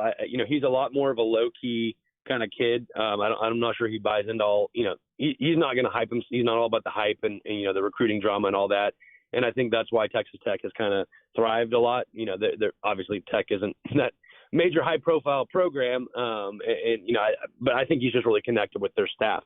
With that being said, like you mentioned, I do think a lot could hinge on, how this season pans out for Texas. Even if he does commit to Texas Tech, Texas isn't just going to throw in the towel. They're not going to stop recruiting him. They're going to obviously try to flip him ahead of December. In a strong season could certainly help that. There's going to be, the wide receiver position is going to be something, where there's going to be opportunity for playing time once he gets to campus. So, I do think Tech is trending right now. I think that would be the pick if he announced today. But again, that's it. We're a long way from signing day. A lot of these decisions are still going to, even if they are made, they're going to keep playing out until early signing day. Hank, bit of a strange question to end here from me. Sometimes that's the way I am, but it's something that's on my mind. I know you're a guy from the area, correct? You're an Austin area guy, right? So I've been thinking ever since Round Rock won 7-on-7. I watched that team play last year. They're physical as hell. It pleasantly surprised me that they were able to go to 7-on-7 and do all of that. Who I'm asking about here is Mason Cochran. Do you think going and winning 7-on-7 could affect the way he's recruited moving forward? Because I'm assuming that people would have thought one thing about him as maybe whatever their typical Round Rock quarterback has been these last couple of years. But he goes and does that. Does that change the way you think maybe people think of Mason in recruiting? I think so. I think coaches certainly, they watch these 7-on-7 things. Obviously, it's not, real live football. It's 7-on-7, so he's not getting rushed or anything. But outside of a clock counting down. But no, I think that could certainly boost his stock. It's funny. So a few weeks back, I went over to the at Hill Country Middle School. I went over to the state qualifying, and Round Rock was playing there. Obviously, they qualified for state. But I was watching Round Rock in the finals round, and I was like, man, this team is really good. Like they've got some legitimate athletes on their team. They have the big tight end. Mason obviously looked really good. They had a few defensive backs that I think could project to be something pretty big. And I know they have a Notre Dame commit too, I believe, in their secondary, but he wasn't playing that week. But I remember I was texting our guys on Horns 24/7. I was like, man, Round Rock actually looks legit. So I think certainly we'll see how Mason follows up with his senior season. But yeah, he's got some smaller level offers, but I think that could certainly, help boost his stock heading into, late summer and maybe get him some invites on campus for, those late July recruiting events. Yeah, it'd be interesting to see where that goes. By the way, Leonard Moore is the guy you're talking about, the Notre Dame commit. It was fun to watch teams deal with him last year. Mostly they dealt with him by not throwing that way. Leonard does not see a whole lot of passes to defend, but when he does, he defends them pretty well. He's good. Yeah, good. No doubt. They were a fun team to watch, absolutely. Yeah, Round Rock's going to be interesting this season. That is Hank South. Check out horns247.com. Of course, you hear Jeff every day on Light the Tower, and Jeff was nice enough to hook us up with Hank for the first time. Hopefully it's not the last, Hank. That was good stuff, man. At Hank South 247 on Twitter. We appreciate the time, man. We'll talk to you down the road. Absolutely. Thanks for having me on. Thank you. Hank South, some good stuff there. As Texas continues the recruiting, we ask about some of those biggest names out there. Colin Simmons, the big dog out of Duncanville, would be a huge, huge get. Because obviously, Cameron, it's cool when like a name like Arch Manning is the biggest name in your recruiting class. But sometimes that 5-star badass defensive lineman, I'm not saying it's better, but it's pretty cool when that's the guy that highlights a class. And I also look at it as Duncanville is a football factory. Defending champions in 6A, they put a lot of guys in the D1 level. In Texas, they added Cam Williams 2 years ago, but besides that, have not recruited Duncanville well. Talked about it yesterday. We added a Nate Kibble from Atascocita. Right? So Sark is kind of mending these relationships with these high school area coaches in areas, Dallas and Houston, that, weren't there. North Shore is another school that they've kind of had to work on. So I see it as not only are you getting a guy who, being compared to Will Anderson, it's not too bad.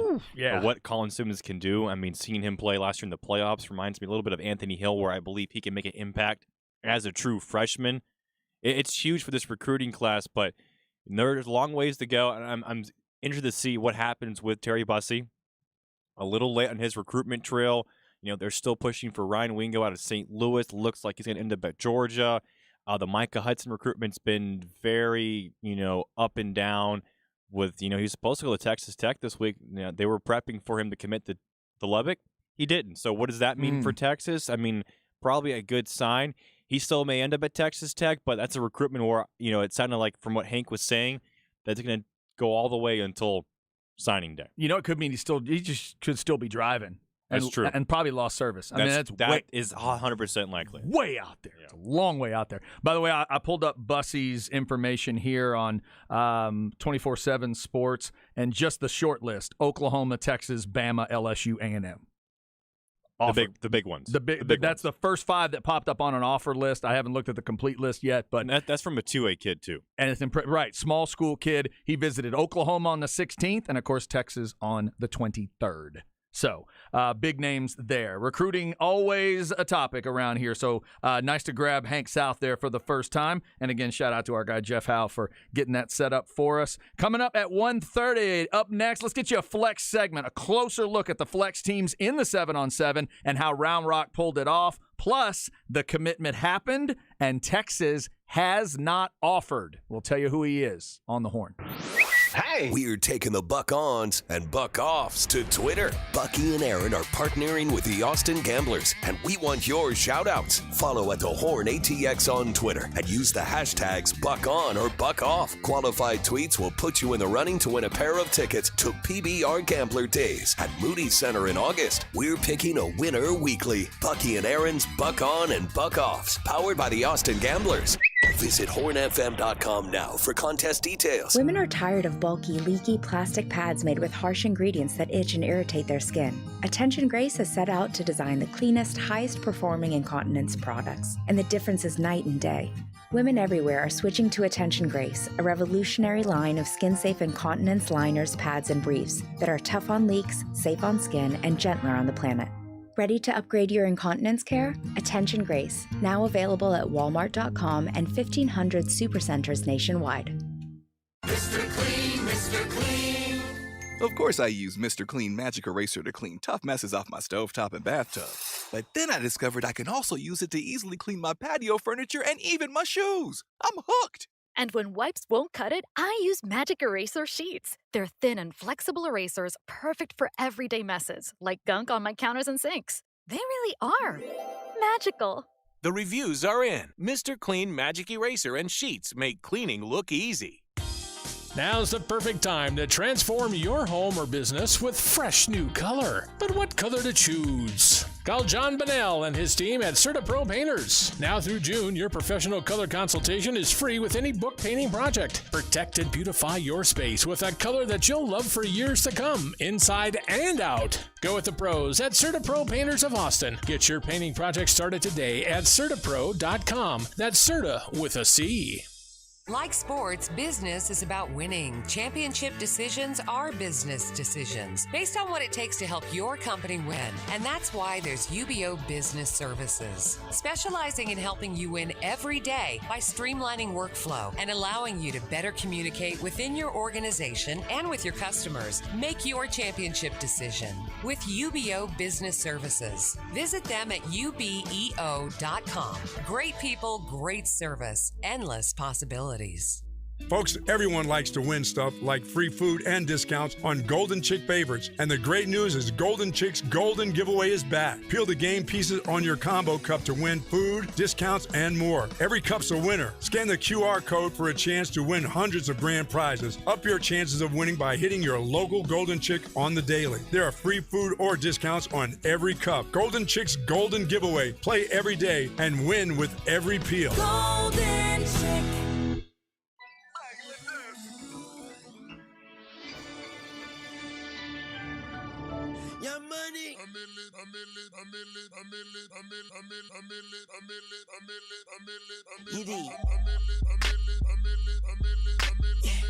Mac, I'm gone in.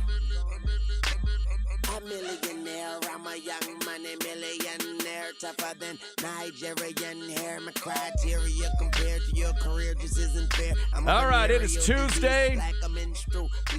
I think I might have this one. Lil Wayne. There you go. Yeah! Come on! I was hoping Zay's trained you properly. Oh, thank you, Zay Collier. Yes, I have listened to Lil Wayne. It was, don't tell me, the album is called The Carter? Yeah. There. Which one? He has 5. The first one. Okay. He had me listen to the first one. It's very good. I can see it. I can see see him tattoo a couple, just a couple, not too many, just a couple accent tattoos is what he has.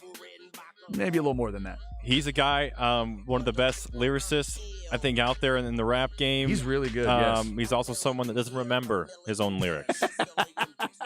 So his live experience is very unique for everyone. Yeah, I remember after his last The Carter came out, he went on Jimmy Fallon, and like Jimmy Fallon's interns, writers had to like write out Lil Wayne's like lyrics on flashcards and give it to Lil Wayne because he didn't know his own lyrics. Because when he goes in and records songs, he just goes off the dome. He doesn't have a ghostwriter. He just goes in the studio, play the beat, let's do it. It's so bizarre. Yeah, I have a ton of respect for the guys, the men and women that are doing that. Not that it's any easier to different kind of difficult to go out and sing, whatever, pop music or whatever. You got to remember words of a lot of things. Mm-hmm. And artists that have been doing it for 50 years, I always feel for them too. Like, oh my God, how much do they need a teleprompter? But the idea of that kind of stuff, high level, well thought out rap music, freestyling, that poetry quality of how many words you're dealing with. And I'm thinking, oh my God, these guys are, especially ones that have been doing it a while. I'm in my 30s now. I'm in my 40s now. And I got to go back out on stage and remember the second track from the Carter album. Are you kidding me? Have you ever tried the freestyle, Chad? No. Really? You never, not even once? No. Okay. Not in any legitimate way. Not at all. It's so difficult. My brain does not work that way. No. I got to write stuff out. So to see how he does it, like it's a lot of respect because I feel like not just rap, but like anywhere in music right now, a lot of it's ghostwriting in writing. Which I'm not saying ghostwriting's wrong. I mean, some of the best Beatles songs came from other people writing their own songs, but it just seems like the art of freestyling doesn't really exist anymore, especially in the rap game. Yeah, it's incredible. Yeah, it's incredible. I can't think on that level, that whole Rabbit versus Papa Doc 8 Mile level. I can't think that way, but it is fascinating and fantastic to watch. All right, it is Tuesday. Last night, it was not exactly fascinating to watch LSU, but it was definitive, 18-4 over Florida. I was thinking as the game was going on, when you're talking about baseball, football, heck, hockey, soccer can be this way. Most sports that we deal with, when you're getting blown out like that, I mean, there's no quick comeback. The only one I can think of is fighting, literally, where you could be getting a hell beat out of you for every round. But as long as you can connect one time, that's the unique quality of a fight. But in most of the sports we deal with, last night was just, you get up by that much in a baseball game. what Florida has to do to come back at that point is just impossible of a mountain to climb. LSU fans got to enjoy it. They got to get comfortable with it and throw up the ring gesture throughout the night. It was incredible. 18-4, they win it. 7th national title for LSU. And as always, don't try to out-party the Tiger fans. They're going to beat you every time. But I keep telling them, Cameron, and I know you know this, and Texas fans had it taken away by COVID. Make sure you get to Baton Rouge at some point. Get there for one of those football games. Heck, I've never been for a baseball series, but now you guys are going to have that option. That's something that my Aggie brothers and sisters didn't have until years and years ago. A&M didn't play LSU on any regular basis. Now you're talking about every season, well, I guess every other season, you get a chance to go to Alex Box as well. Legendary venue. I've seen it on a football weekend, but I've never actually been over there for a game. So that's 2 venues right there. I mean, heck, I guess going to the Maravich Center is probably pretty badass too. Yep. But specifically football, baseball, man, they've got it rolling. We'll see if Brian Kelly can kind of get it back up to the level where it was. But it's a dangerous athletic department right now with what they're putting together. And we've had so many discussions off the air about, like, hey, have you been to Athens? Have you been here? Are you going to go there? We never really had those with the Big 12, right? It's like you would ask, like, hey, Jeff, you going to Ames? Yeah. Yeah, your voice always went down when you asked. Like, yeah, I'm flying to Manhattan tonight. It was almost like, do you have to go? It's like, can someone cover for you? Can Chip Brown go instead of you? It's like, yeah, I'm going to try. And for this, it's like you want to go as much as you can. It's like you're gonna destroy that travel budget over at CBS, Jeff, right? Because it's like you mentioned Baton Rouge. I mean, like imagine so this next season, or even for Texas, because you have Georgia at home and then Florida at home, right? Yep. But think about eventually you're going to have Gainesville in 1 year, Athens in 1 year.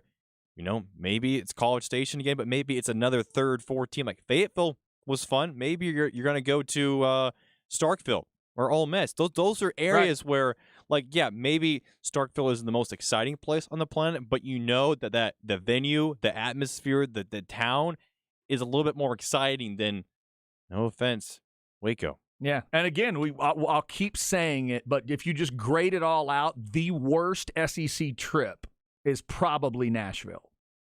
For a Texas fan, thinking about it right now, places you've never been. You'd be, am I going to go see? Nashville might be the bottom of the discussion, and then go up from there. And maybe that's giving Starkville a little bit too much love. I don't know. But in terms of Baton Rouge, it's legendary, and it's going to be incredible watching those matchups continue to grow, where Texas and LSU are going to play in football on a either regular or semi-regular basis. Same thing with baseball. So we definitely hit LSU today. We will continue that.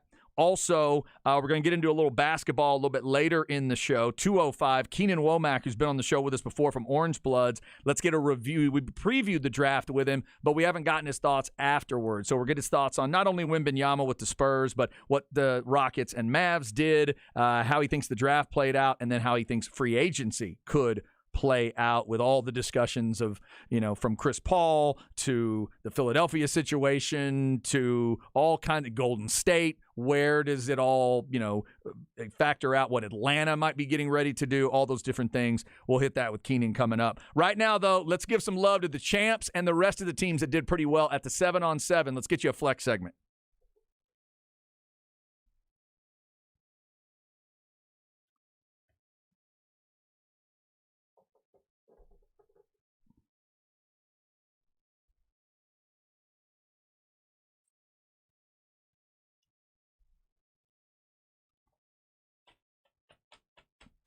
All right, you're going to hear a trend, and then at the end of it, you're going to hear the team that beat the trend.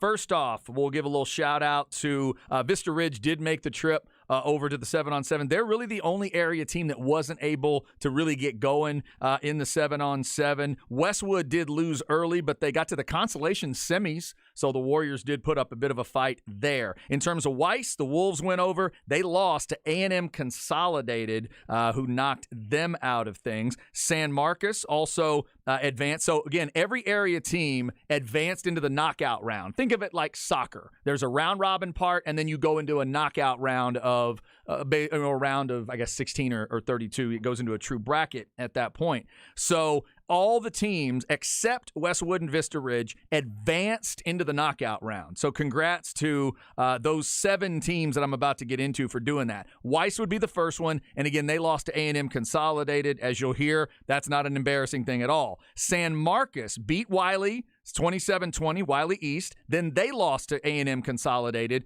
only by 2, 20-18. Close loss. San Marcos could be an interesting team to watch this year. So congrats to the Rattlers for getting that far. Westlake, they go 3-0, get into the knockout round. They lost to Arlington Seguin 35-21.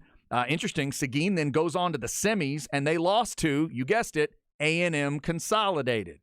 Lake Travis fans, your group went 2-1, got into the knockout, then lost another Battle of the Lakes. This one was Lake Belton, though, with Micah Hudson, the receiver everybody's talking about, trying to decide between Tech, Texas, and the other schools. That was a close one, 31-26. By the way, Lake Travis did beat Shadow Creek on the way out of the round robin. They beat them 27-20. I told you to watch that matchup. Shadow Creek's got a lot of talent in that Pearland, Manville, Pearland area.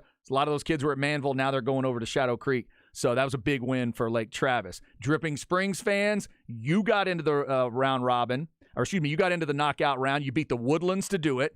You did lose to Hightower, though, 27-25. Close loss. Nothing embarrassing there. Buda Johnson fans, you had a nice run. Beat Cy Creek to get through to the knockout. You beat Bryan 33-20. You beat North Crowley 20-19. And then in the quarters, you guessed it, lost to A&M Consolidated 28-26. So nobody was able to figure out A&M Consolidated except the Dragons. Round Rock went undefeated through their first 3 games. Then they get into the knockout, and they beat Manville, another team with some talent from that Pearland area. They beat them 26-19. They beat Heritage 30-22. They beat PSJ North 28-14.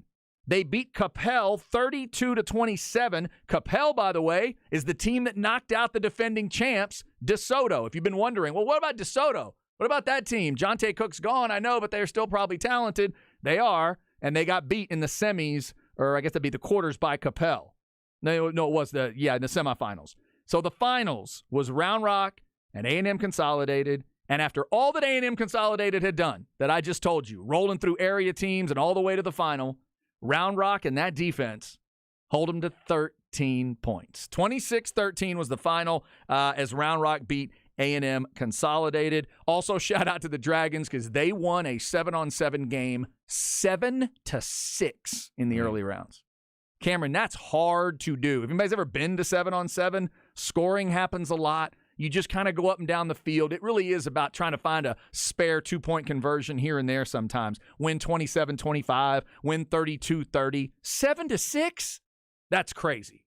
That was with Mason Cochran playing quarterback and defense on that Round Rock Is team. he playing both ways now? He's playing every position, Chad. Zach Lucero texted me during the break, says he tells the Flex crew last week on Wednesday Night Flex that he's actually told teams when they're in recruiting and discussion, he's told them he's willing to play D. Man, I love that. He's talking to the new head coach about maybe playing a little Mike linebacker. Mason Cochran is one tough dude. We have established that on this show. We told you about it last football season. Zay went to the basketball game this last year when he cut his head open in the early part of a game and literally told them, just tape my head up, I'll go play. Put me back in. Just cover it up real quick. They had this dude taped up like you'd see some kind of war movie, like you'd see at the hospital in a war movie or something with a big head bandage. Eventually, they didn't let him go back in because they couldn't stop the bleeding. Jeez. But he is that tough a dude. Mason Cochran, I'll continue to ask the question about what does this do for his recruitable stock, but also his receivers. They're not known as a massively dynamic offense. Last year, Mason had 20 rushing touchdowns and only 10 passing touchdowns. His percentage went from 54% as a passer up to 59%. Where does that go this year? Because again, I'm going to say it, Cameron, your defense can be excellent, but I don't know how you go win 7-on-7 if you can't spin a football. Mm-hmm. So Mason Cochran has obviously kept the development going. Let's see if the offers change for him. It's a wild story. Congrats again to the Round Rock Dragons for winning 7-on-7. In terms of a couple of offers, commitments, things like that, I got to make sure Zay knows this when he gets back. The young man out of Drip, Trace Young from Dripping Springs, went to Colorado State basketball. He is now transferring to LSU. Okay. So he's going to be at LSU. The other one in football, we've been telling you about Adrian Wilson and wondering, will there be any more big-time Power 5 commitments? This is the Weiss receiver. Remember, made the trip to Texas, didn't get an offer. Took a visit to Ohio State, didn't get an offer. Well, he's committed now to TCU. Congrats to Sonny Dykes there. That is a big get now. He's class of 25. Let's remind you, this is his junior year. We might be a long way from figuring out where Adrian Wilson is going to going to college, but as of now, he is committed to TCU. So congrats to you, young man, for making that choice. Also, congrats. I don't think we've said this during the Flex segment. Congrats to Will Hammonds of Hutto for making the decision to go to Tech. I don't know if we've mentioned it since he officially committed to Texas Tech, but I saw an interview. Flex retweeted it, and you can check it out at FLXATX on social media. Cameron, it's something we've heard some players. This is not every player, but a lot of players think this way. Hammond said, Texas Tech was in on me early, and they contact me almost every day. Somebody's contacting me, reaching out, making sure I'm doing all right. And he said it's the right combination of of a friendliness, feel like I'm developing friendships and relationships, but also they're willing to coach me hard. So bravo to Coach McGuire and what his crew just did, because they've convinced Will Hammond. As of right now, he is a firm commitment to Texas Tech. Will echoed the same exact thing on the Wednesday Night Flex show a few weeks back about Texas Tech, and he's getting a lot of calls now from big-time D1 places. I'm good. That's fine. Yeah. Which, with his talent, Josh Pate from the Elite 11 said that he was the most impressive quarterback he saw in the whole country, Chad. Wow. Will Hammond from Hutto. This is a guy that he's locked in on Joey McGuire, and I think, you can make arguments about Texas and Texas Tech. No matter what happens here, I'm glad Texas gets away from Texas Tech because I like what Joey McGuire is doing at that program. And, we'll see how it translates to the success in the football field. But he's doing a heck of a job recruiting. And you can see why with Will Hammond, a guy, he could play at an SEC Pac-12 type school, and he's fine with Texas Tech. Cameron, I'm glad you mentioned it. Coach McGuire is actually on the phone for you. He wants to set up a non-conference game every year once you enter the SEC. We're good. You good? We're good. You sure? Yeah. He'll go home and home. Nah. Wait, what do you say? Oh, he'll go get 2 for 1. 2 in Austin, 1 in Lubbock. You good with that? I don't think so. I think we'll pass right now. No 2 for 1? Okay, just say it. All right. He says you've got his number. I think we feel the same way that Oklahoma feels about Oklahoma State. We're good. You're just done. We're good. Finish with that. Hey, I've told you, I have not experienced a lot of heartbreak with Texas A&M and Texas Tech not playing for 12 years. I have not experienced any heartbreak yet over that one because Texas Tech was a team that definitely gave Texas A&M some trouble at times in football through a certain run. All right, coming up, we will get you where we at in society. We'll see what Cameron wants to get into today, and then we'll talk more recruiting. Actually, maybe a little bit of recruiting. Texas did get that basketball commit yesterday. We'll talk to Keenan Womack of OrangeBloods.com about the basketball side of things there, but also get his thoughts post-NBA draft. At 2:30, it's Why Today Matters. We've been talking about your favorite non-manly movies. I will add another non-manly to the list next hour. Stay with us. This is The Horn.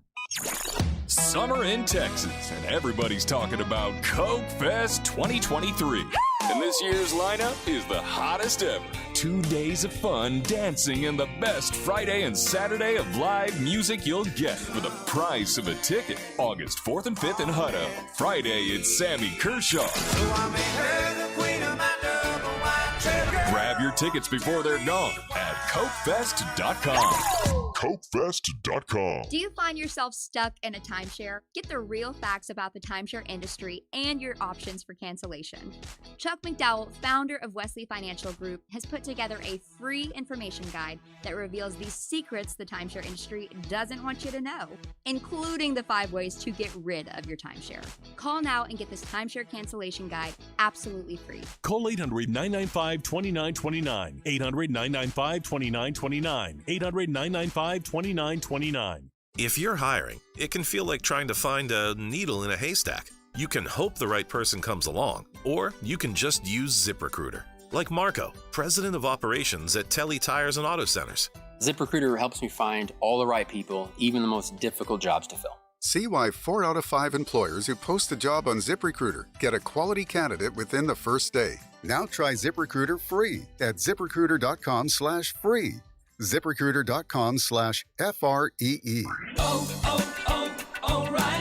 Protect your engine against sludge and wear with a synthetic oil change. O'Reilly Auto Parts has 5 quarts of Mobil 1 full synthetic motor oil for $35.95, plus get 2 times O Rewards points. Our professional parts people can recommend the supplies you need, including a filter, funnel, shop towels, drain pan, and more. Stop by O'Reilly Auto Parts or visit O'ReillyAuto.com.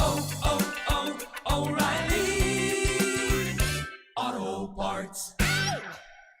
Don't miss the sizzling summer sale going on now at Crestview RV. Every new RV marked down for summer fun. Crestview RV in Buda, I-35 South, exit 220 next to Cabela's. And in Georgetown, I-35 North, exit 268. Online anytime at CrestviewRV.com. Bear Robotics makes robots for restaurants.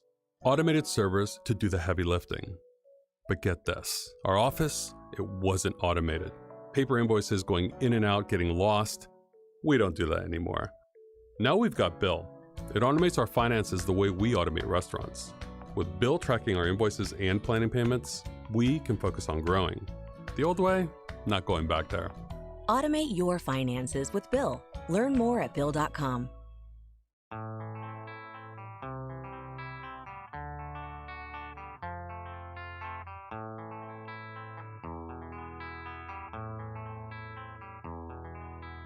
There is a house in New Orleans they call the rising sun,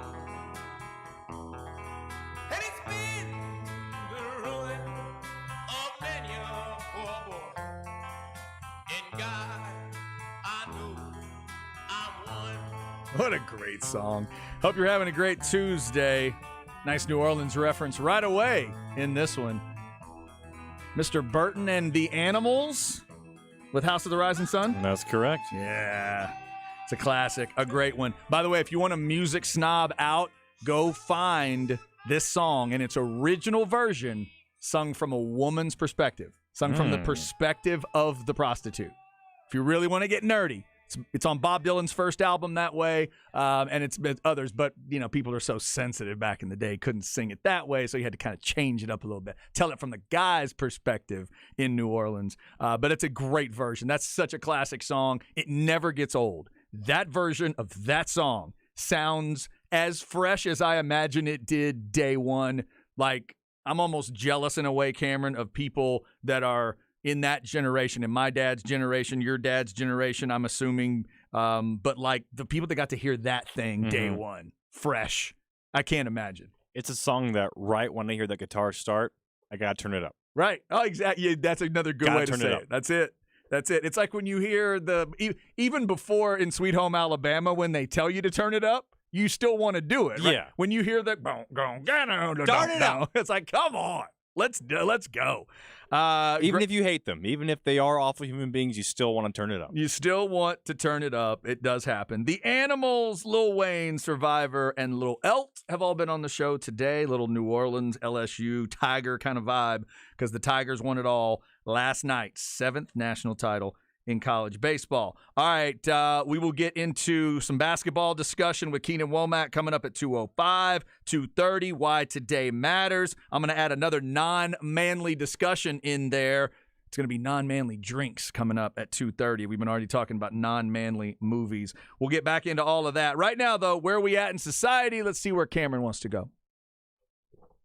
All right, Cameron Parker, what's on your mind today? Just want to touch back on this awful story involving Jimmy Johnson's family, the 7-time NASCAR Cup champion.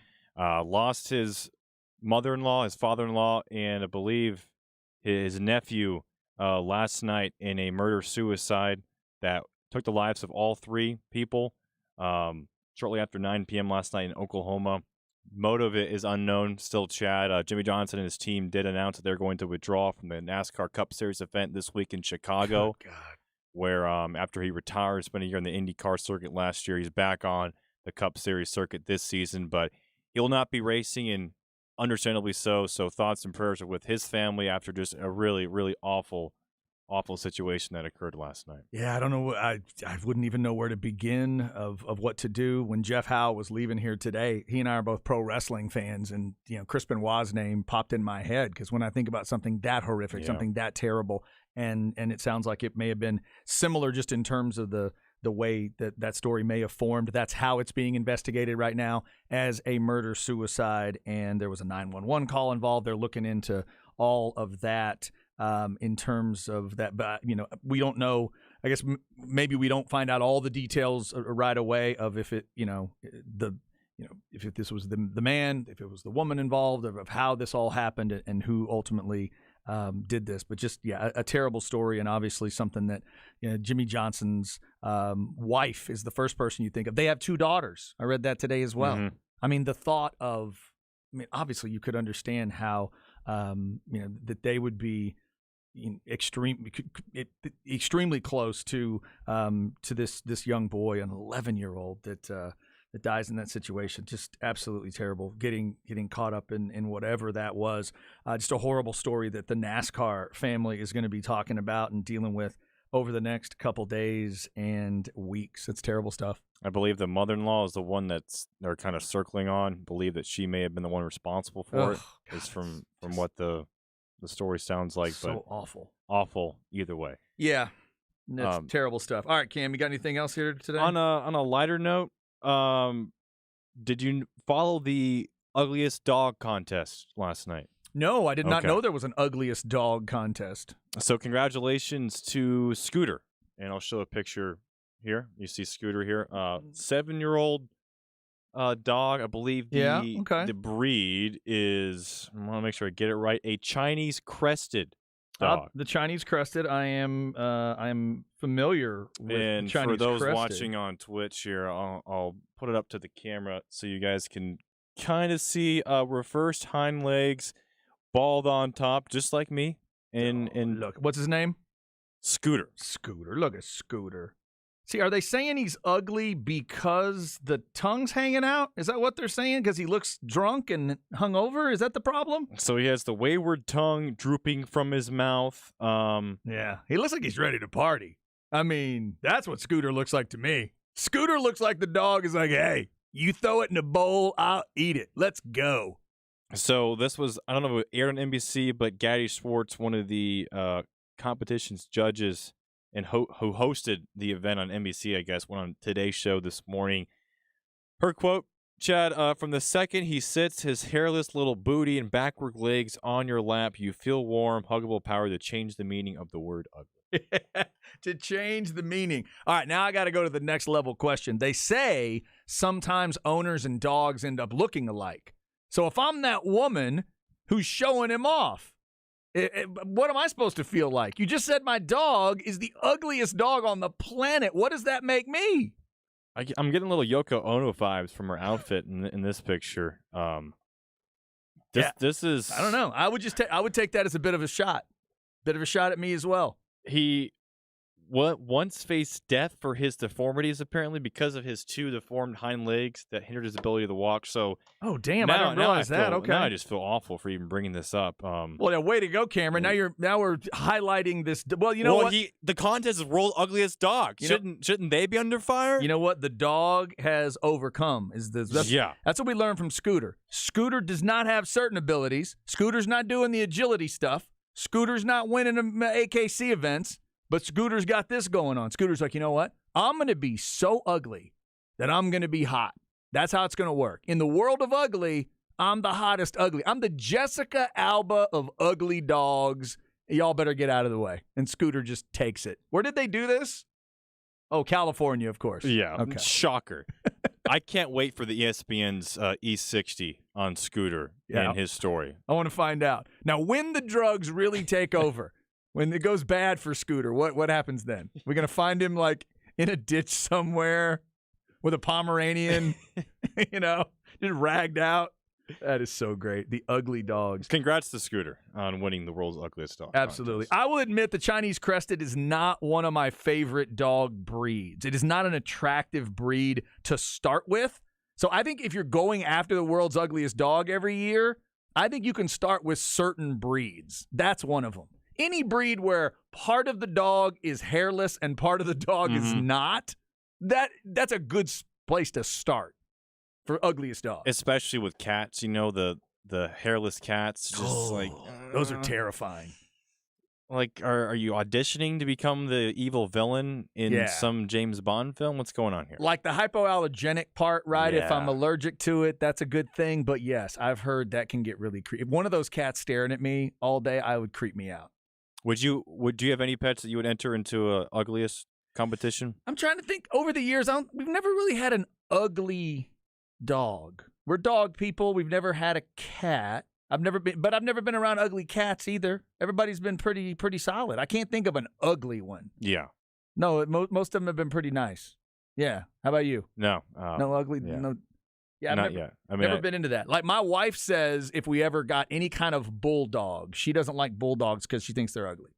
She thinks English bulldogs are ugly. I might have talked her into a French bulldog because it's got the ears sticking up. I think those dogs are cute as hell. Frenchies? I love them. I love Frenchies. I like the English bulldogs. I like the punched-in pugs. Some people love pugs. See, I love that little punched-in face, but some people don't. I like bulldogs. I have friends who have bulldogs.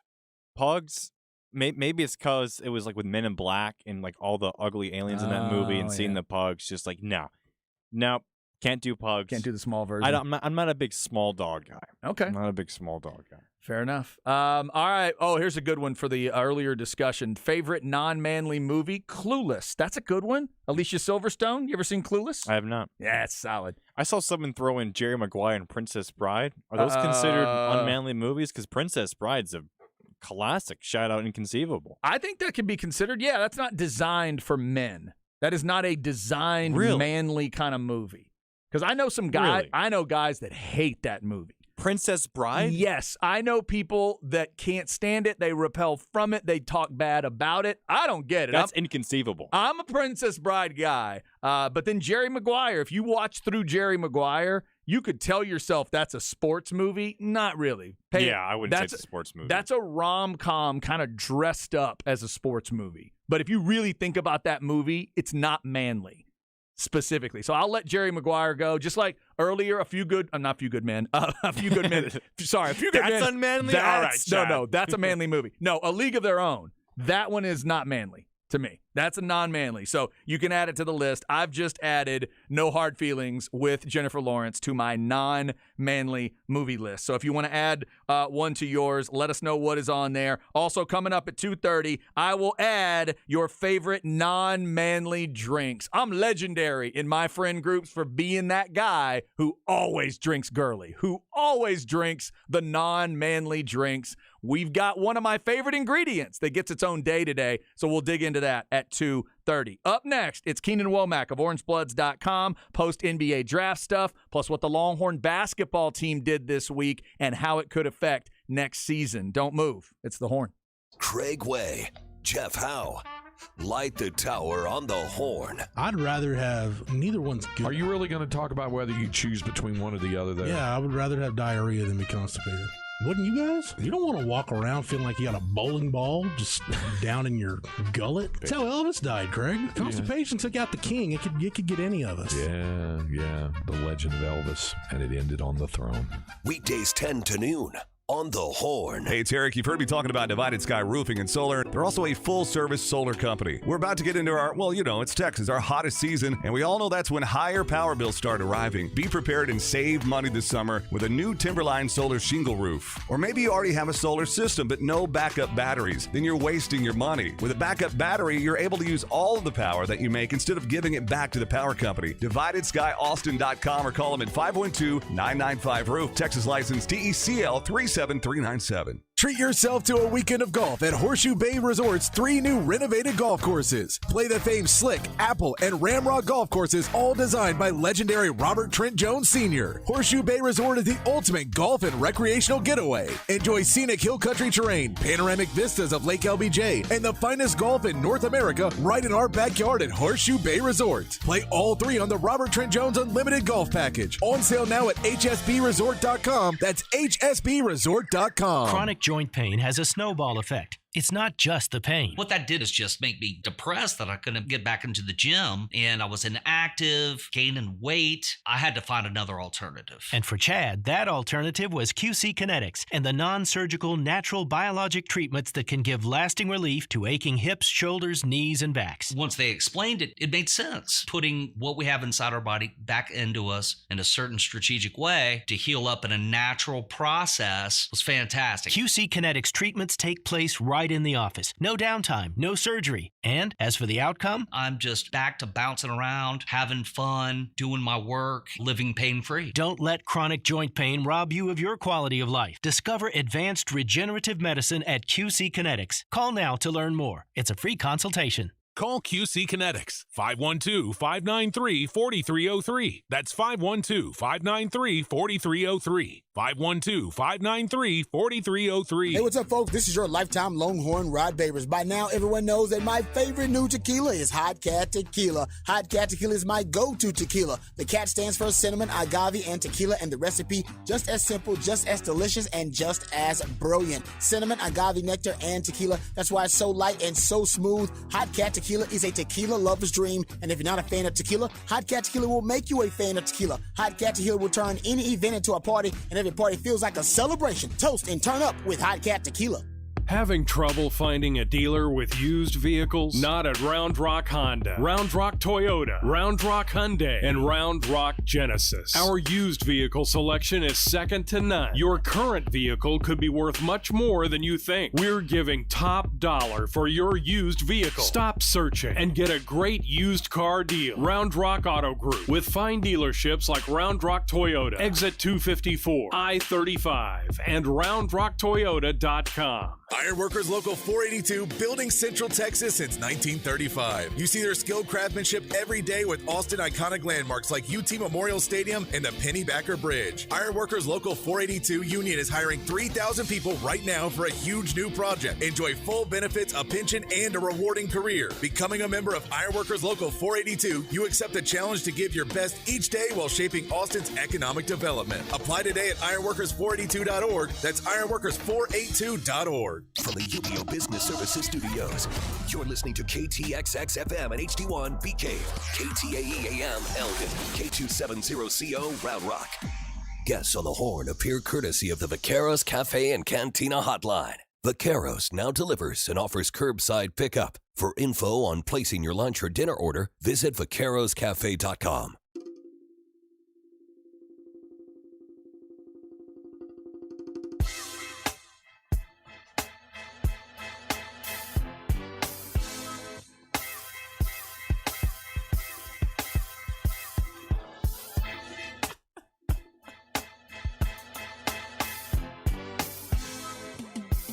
All right, let's go. Hour number 3 on a Tuesday. Chad and Zay, minus the Zay this week. He's at his honeymoon. It makes it sound like an event. He's at his honeymoon. He's attending his own honeymoon. He and his wife are on their honeymoon in Cancun this week. I'm Chad Hastings. Cameron Parker producing and hanging out once again today.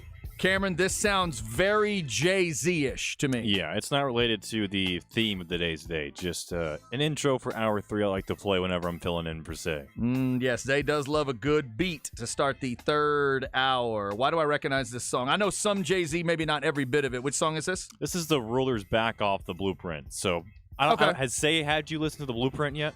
You know what? The original Blueprint, no. Okay. I have heard the Black Album all the way through. I've heard Blueprint 3 all the way through. Okay.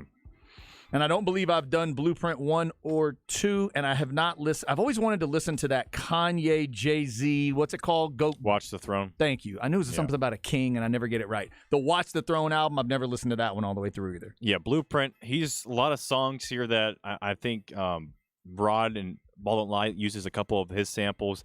He's got a lot of great instrumentals off this album. Not to mention his lyrics, but instrumentals. And what's the album Hard Knock Life is on? Is that which blueprint is that? Is that a blueprint? Yeah, I believe so. Okay, I'm not sure. Yeah, I don't think I've listened. Let me double check that before Jay-Z fans come from I my am head. not sure if I've listened to that one all the way through or not. I might be American Gangster, but let me double check.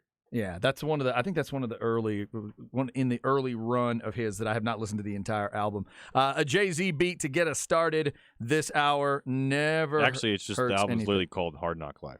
It is called 2. Hard. Okay, so I've listened to part of that. I maybe 3-4 songs of that album, but I haven't listened to the whole thing. All right, shout out to Jay-Z. Slightly talented, pretty good. A little bit. If you're Ty Henderson, you don't like him. If you're into such things, is that right? That was his overrated pick for the music survey. I almost left the show. Greg had to pull me back in. I was a little distraught after that. That is one of the greatest questions you can ask in music because everybody's qualifies in a way. Because the word overrated means something different to everybody. Mm-hmm. So you're going to throw in all these different art. You have to be rated a certain level for someone to then think you're overrated. So it always ends up in an argument. That one always pisses people off. Always, no matter what. No doubt. All right, so we good? We're good with the. With the deal? Yeah, we'll get that going. We're going to get into some basketball talk this hour, coming off of not only the NBA draft, but coming off of what happened with the Longhorns yesterday, getting Chris Johnson. The combo guard initially was going to go to Kansas, but he ends up at Texas, just like Arterio Morris was at Texas and now ends up at Kansas. So we'll get some thoughts from Keenan Womack of OrangeBloods.com and NBA Draft Punk about some of that coming up.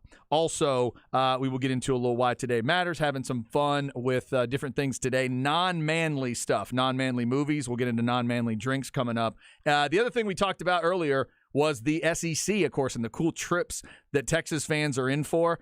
Congratulations and shout out to female listener number 6 who did ask the obvious question earlier when I said Nashville is the worst of the trips that Texas fans will have to go on. Doesn't that sound good in the SEC?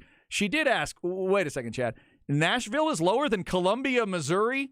Fair. Totally fair. I'm still having a tough time thinking of Missouri as an SEC school. That's my bad. I've been to Columbia, not for a football weekend, but I've heard, it's not elite of the elite in terms of those trips.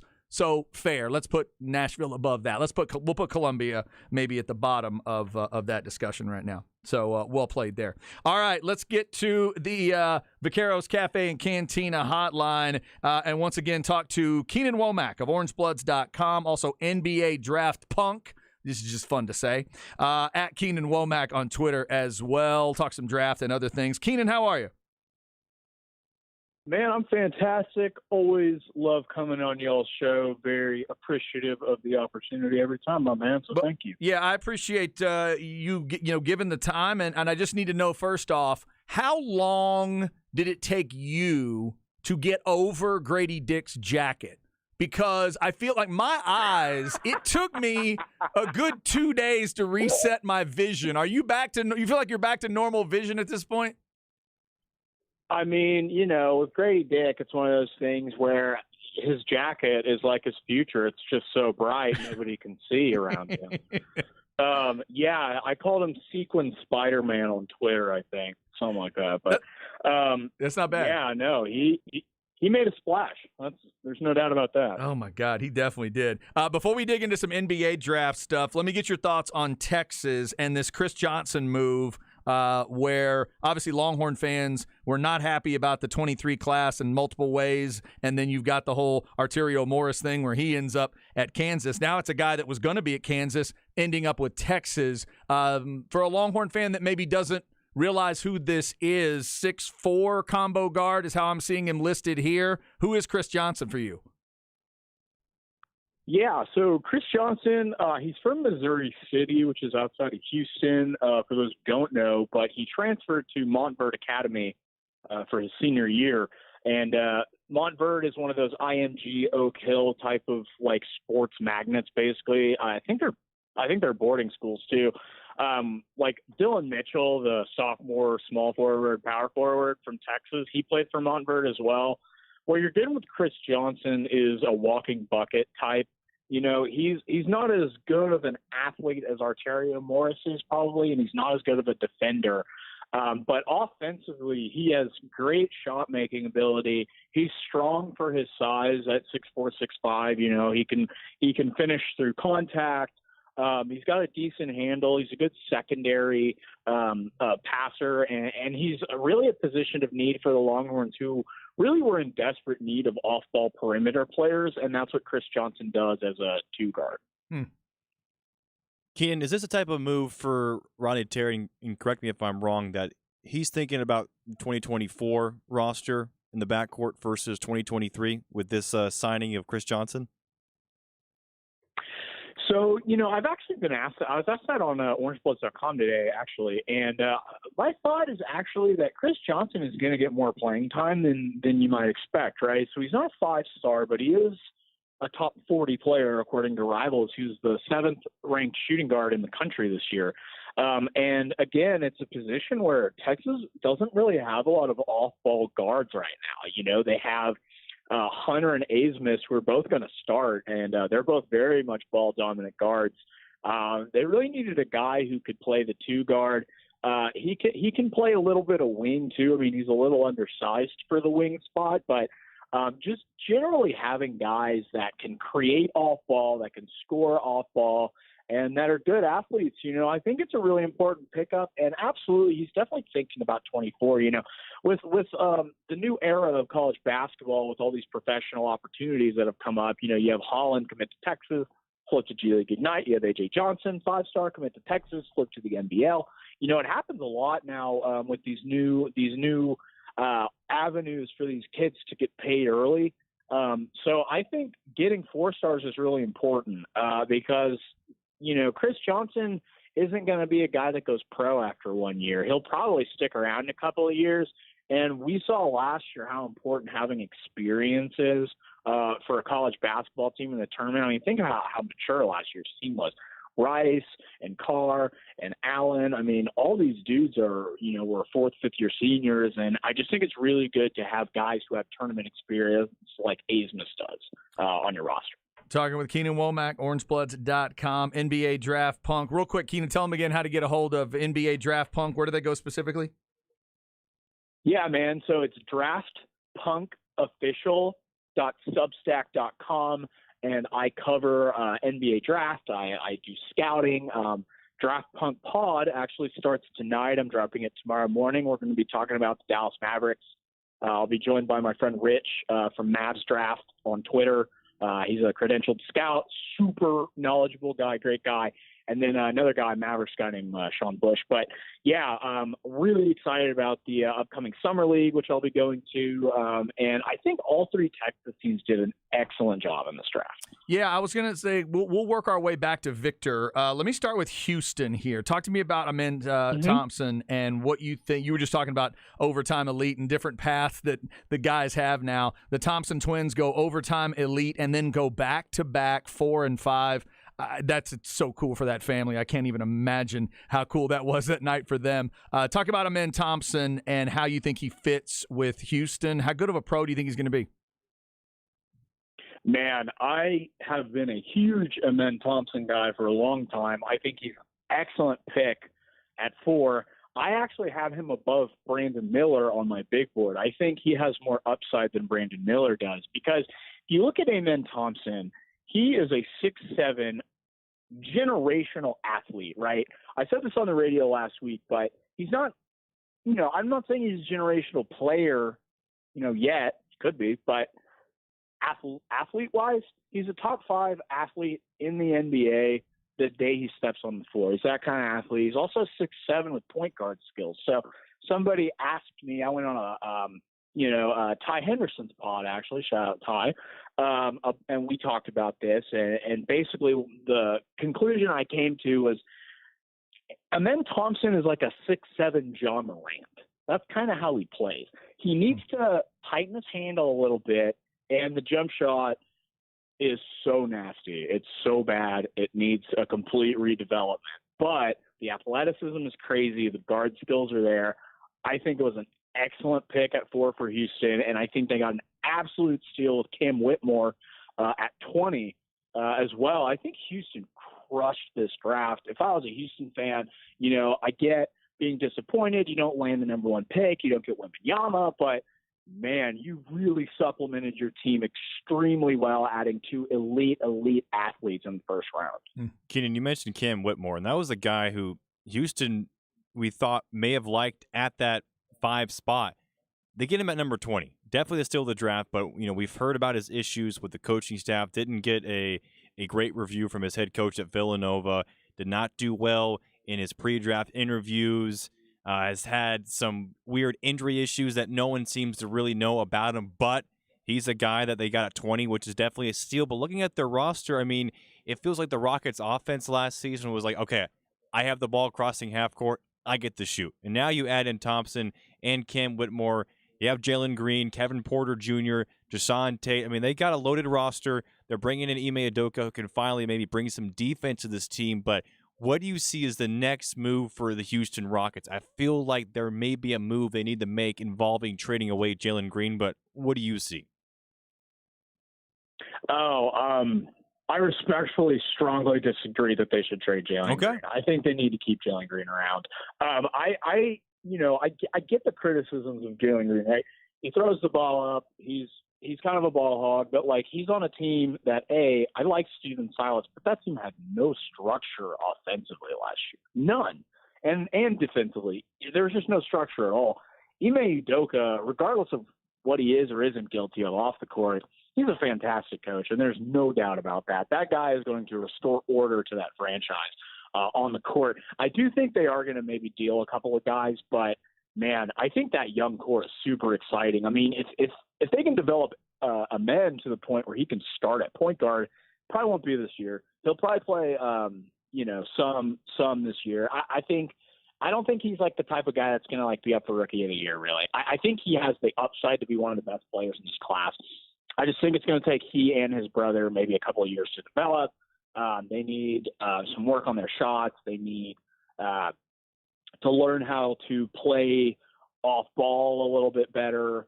I don't know. I really like those 2 kids, though. They're great kids. They're hilarious. They're super charming, hardworking, fantastic reputations off the court. I think Houston hit a home run.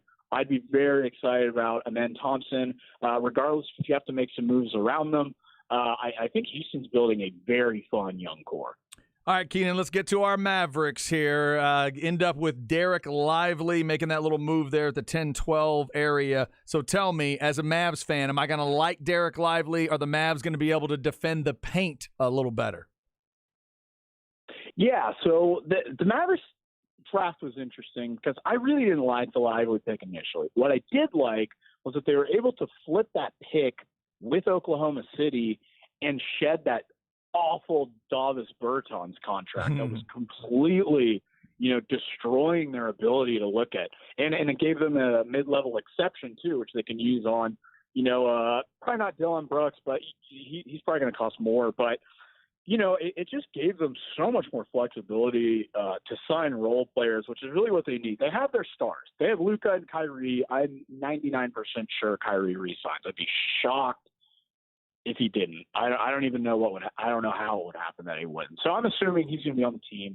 I like the Lively pick was okay. I gave it a B on my draft grades. What I loved was the Olivier Maxence Prosper pick out of Marquette at 24. That was an excellent value pick because Maxence Prosper, Olivier Maxence Prosper, is kind of built in the Dorian Finney-Smith mold of a good athlete who does all the small things that impact winning, who can, he wasn't a great shooter last year, but I think he can develop that. I love his perimeter defense, and I think the Mavericks did a great job really addressing a lot of their issues, which were typically perimeter defense and rim protection. Lively is probably not going to play a lot more than 18 to 20 minutes per game because NBA defense is really hard. There are very few guys who come into the NBA and are ready to play defense. There are exceptions. There's Anthony Davis, Evan Mobley, Chris Middleton, those kind of guys. But, we'll see how Lively does. My assumption would be Lively probably does something similar statistically to what he did at Duke, maybe 7.7 rebounds, 2 blocks a game in 18 minutes per game. So he's not going to be – I don't think he's going to start at the beginning of the season. I think maybe towards the end of the season he'll see starting minutes. I like the pick for a fit. I mean, his game is super raw offensively, but all he really needs to be able to do is run the pick and roll. And he didn't have a lot of opportunities to do that at Duke, where they run a motion offense. It's all about hitting cutters to the rim. So I think Lively's going to have a lot more opportunities to catch lobs and stuff like that in the pick and roll with Luka Doncic. Ken, I want to get your thoughts on the number 2 and number 3 pick from this NBA draft. Scoot Henderson and Brandon Miller. Miller going number 2. A lot of people thought Scoot was the second-best player in this draft behind Wembanyama. What did you think about the Charlotte Hornets' decision to go ahead and select Brandon Miller? And why does Michael Jordan still have a say in the draft pick when he's selling the franchise? Man, he's really leaving his mark on the franchise by making a terrible decision to end.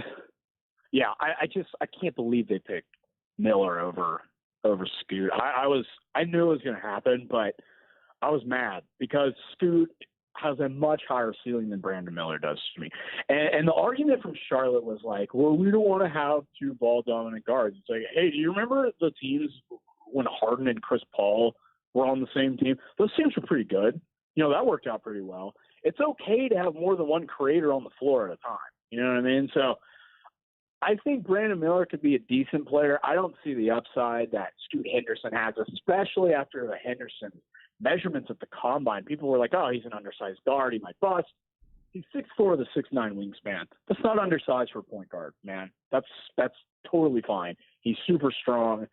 I think he's an excellent pick for Portland, regardless of the fact that they already have Damian Lillard. And one of my favorite things that Scoot said in that press conference was right after he got drafted, he said, I love the way Damian Lillard moves on and off the court.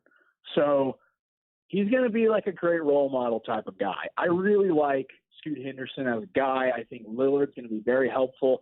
And the future in Portland's pretty bright, man. You have Scoot at point guard, Shaedon Sharpe at shooting guard, and maybe if you don't trade Anthony Simons, you play him a little bit at wing, kind of that C.J. McCollum role. I really like what Portland did in this draft. By the way, that was my favorite suit of the night. I know some people dogged it. Scoot Henderson. That it was like Lil Wayne and Porter Wagner had a coat design meeting. God, oh yeah, man, that was interesting. It looked like something Johnny Drama from Entourage would wear. Exactly, that was fantastic. Keenan, I'll let you go with this one. The Wembanyama question of the day. Everything is so positive around Victor. Set the expectation level for me and any Spurs fans that are out there listening. For you, what's the floor and what's the ceiling for Victor Wembanyama? Career or rookie year? Let's go everything. Let's go career by the time it's done and he's ready to hang it up. What's the floor? What's the ceiling? I'd say the floor is I'm going to sound like such a like I'm just so obsessed with this guy.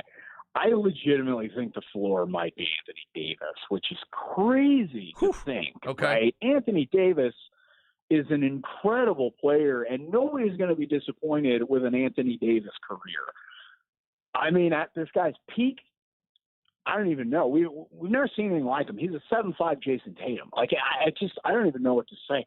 I think he has the talent to be, finish top 10 all time. Of course, that's so far away from now. It's hard to say. Okay. But as a rookie, I think he's got a shot at Rookie of the Year. I think as a rookie, he'll probably put up, 20 points, 8 rebounds, 3 blocks in 25 minutes a game. That's my guess-ish. Wow. Okay. Be a heck of a start. Really impressive. I know. That's an amazing start. Yeah, I was about to say, folks in black and silver are smiling as you say that. That is Keenan Womack, orangebloods.com. Check out all the great work there. NBA Draft Punk, he told you about that earlier as well. Go to Twitter at Keenan Womack if you want to give him a follow that way. Keenan, we appreciate the time, man. Best of luck with the podcast and all the stuff breaking down the draft. And we're not going to lose your number, so we'll talk to you down the road, brother. Sounds good, my friend. Y'all have a good one, man. Thank you, man. Keenan Womack. Good stuff there. How about that? Floor ceiling. Anthony Davis is the floor. Top 10 all time is the ceiling. It's an interesting way to end. I was wondering if he was going to throw championship numbers in there, Cameron, but I like that floor ceiling there. If I'm a Spurs fan hearing that, where do I sign? I love the videos of just, Wembanyama walking with people, and they're up to his hip, looking up at him. Yeah. Like, hey, Victor. Like, this dude it's laughably how big he is. And I don't know if people really understand it who don't really follow the NBA, don't follow Wembanyama. I mean, when this kid finally plays, I'm excited to see how really the world reacts, because they're going to realize, he's 7'4". Oh, okay. Yeah, he's towering over 6'7" guys. Oh, he's making LeBron look small. Okay. Yeah, it's amazing. By the way, you brought up a weird thing. I was watching the same thing as I'm watching these videos. I wonder, does he not hear a lot of stuff because he's tall, or does he hear it all because the sound travels up to him, right? And it's only he only hears it. I have no idea. What's the level of the atmosphere he's standing in? I know, right? I think he's technically in the ionosphere, I think is how that works. I do know that I don't want to be – I'll go to a concert with Victor Wembanyama. I just don't want to be standing behind Victor Wembanyama. That we got to get him in a special. Get him on the stage. He could have been on the stage. I mean, at that point, it's like you're 7'5". He's got to be somewhere where he's not obstructing anyone's view, right? Special seating, special suite, something like that. All right, coming up, Why Today Matters. It's June 27th. We'll talk about your favorite non-manly drinks to go with your favorite non-manly movies, plus a couple of birthdays of some badasses in the sports world that I've loved over the years. I can't believe they're this old. Damn it. This is The Horn. High school sports is a year-round job, and Flex wants to see the work you're putting in. If you and your teammates are in the weight room, batting cage, at a 7-on-7, wherever, we want to know about it. Tweet out your videos and tag at FLXATX so we can spread the word. You can also share videos at FLXATX.com. Also tweet out campus visits and offers for the Flex athletes looking to take it to the college level. And remember to catch all the action of high school football this season with Flex and the Austin Radio Network.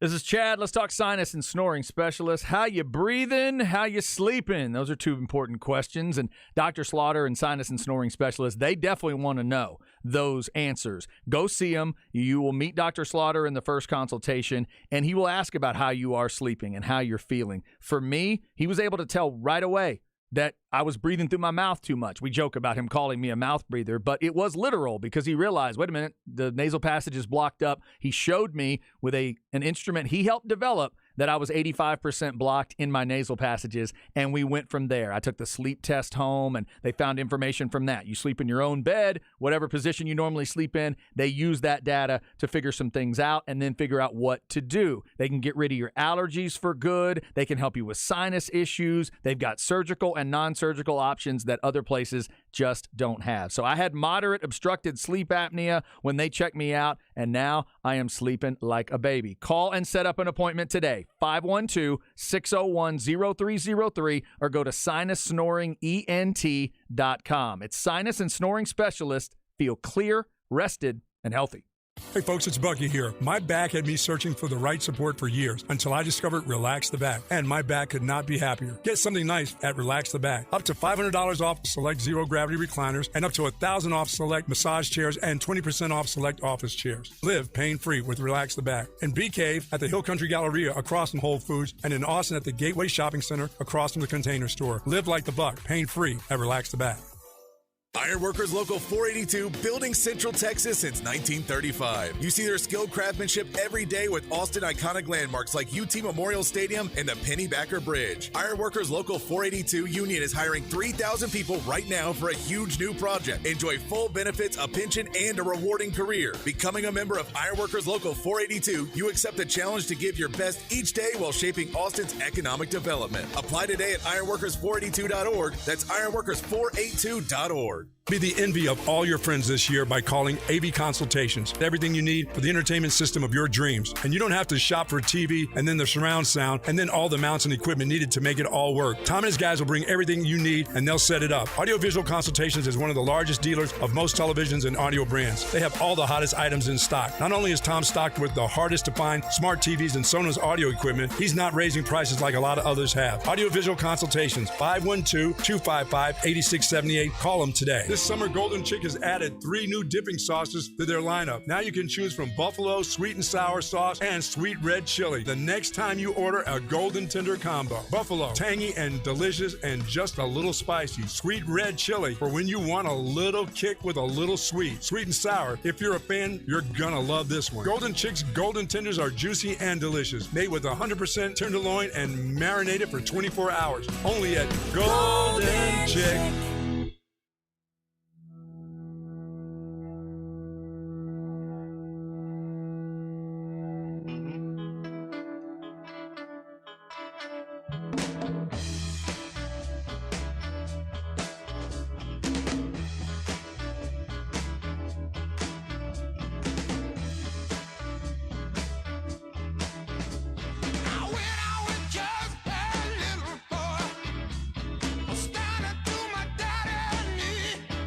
That's a great one. It's a good starter. All right. There's a couple songs that sound like this that I get fooled on. I don't think I'm being fooled here. Creedence Clearwater Revival. There you go, baby. There it is. Little CCR. Born on the Bayou, right? Is that what this is? Yes, sir. Yeah. Cameron giving a little love to the folks in the Bayou. There's a few LSU baseball players that look like they belong in Creedence Clearwater Revival. They do have some nice beards working, nice hair flowing, incredible performances from LSU. Dylan Cruz, the Golden Spikes winner, going 4 of 6 last night. Tommy White, 4 of 7. We were talking in the break. Cade Beloso, we mentioned him going to the number 1 spot, going 2 for 5 with 2 RBIs. Got hit by the first two pitches he saw, but did get hit in his first 2 at-bats. But, hey, that's getting on. And then, Cameron, did I hear correctly this morning? I think I heard Aaron Hogan throw this out, that Dylan Cruz finishes his LSU career with a 75-game on-base run? Yeah. Got on base every single game this year, Chad. What? That's insanity. He has been on base 75 straight games?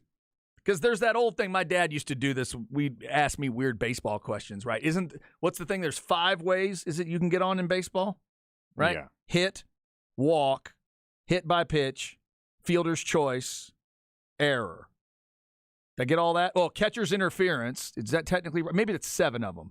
And there's another one. Does that not fall into the error category? This is where my baseball knowledge stops. I think the error and catcher's interference are 2 different things. Okay.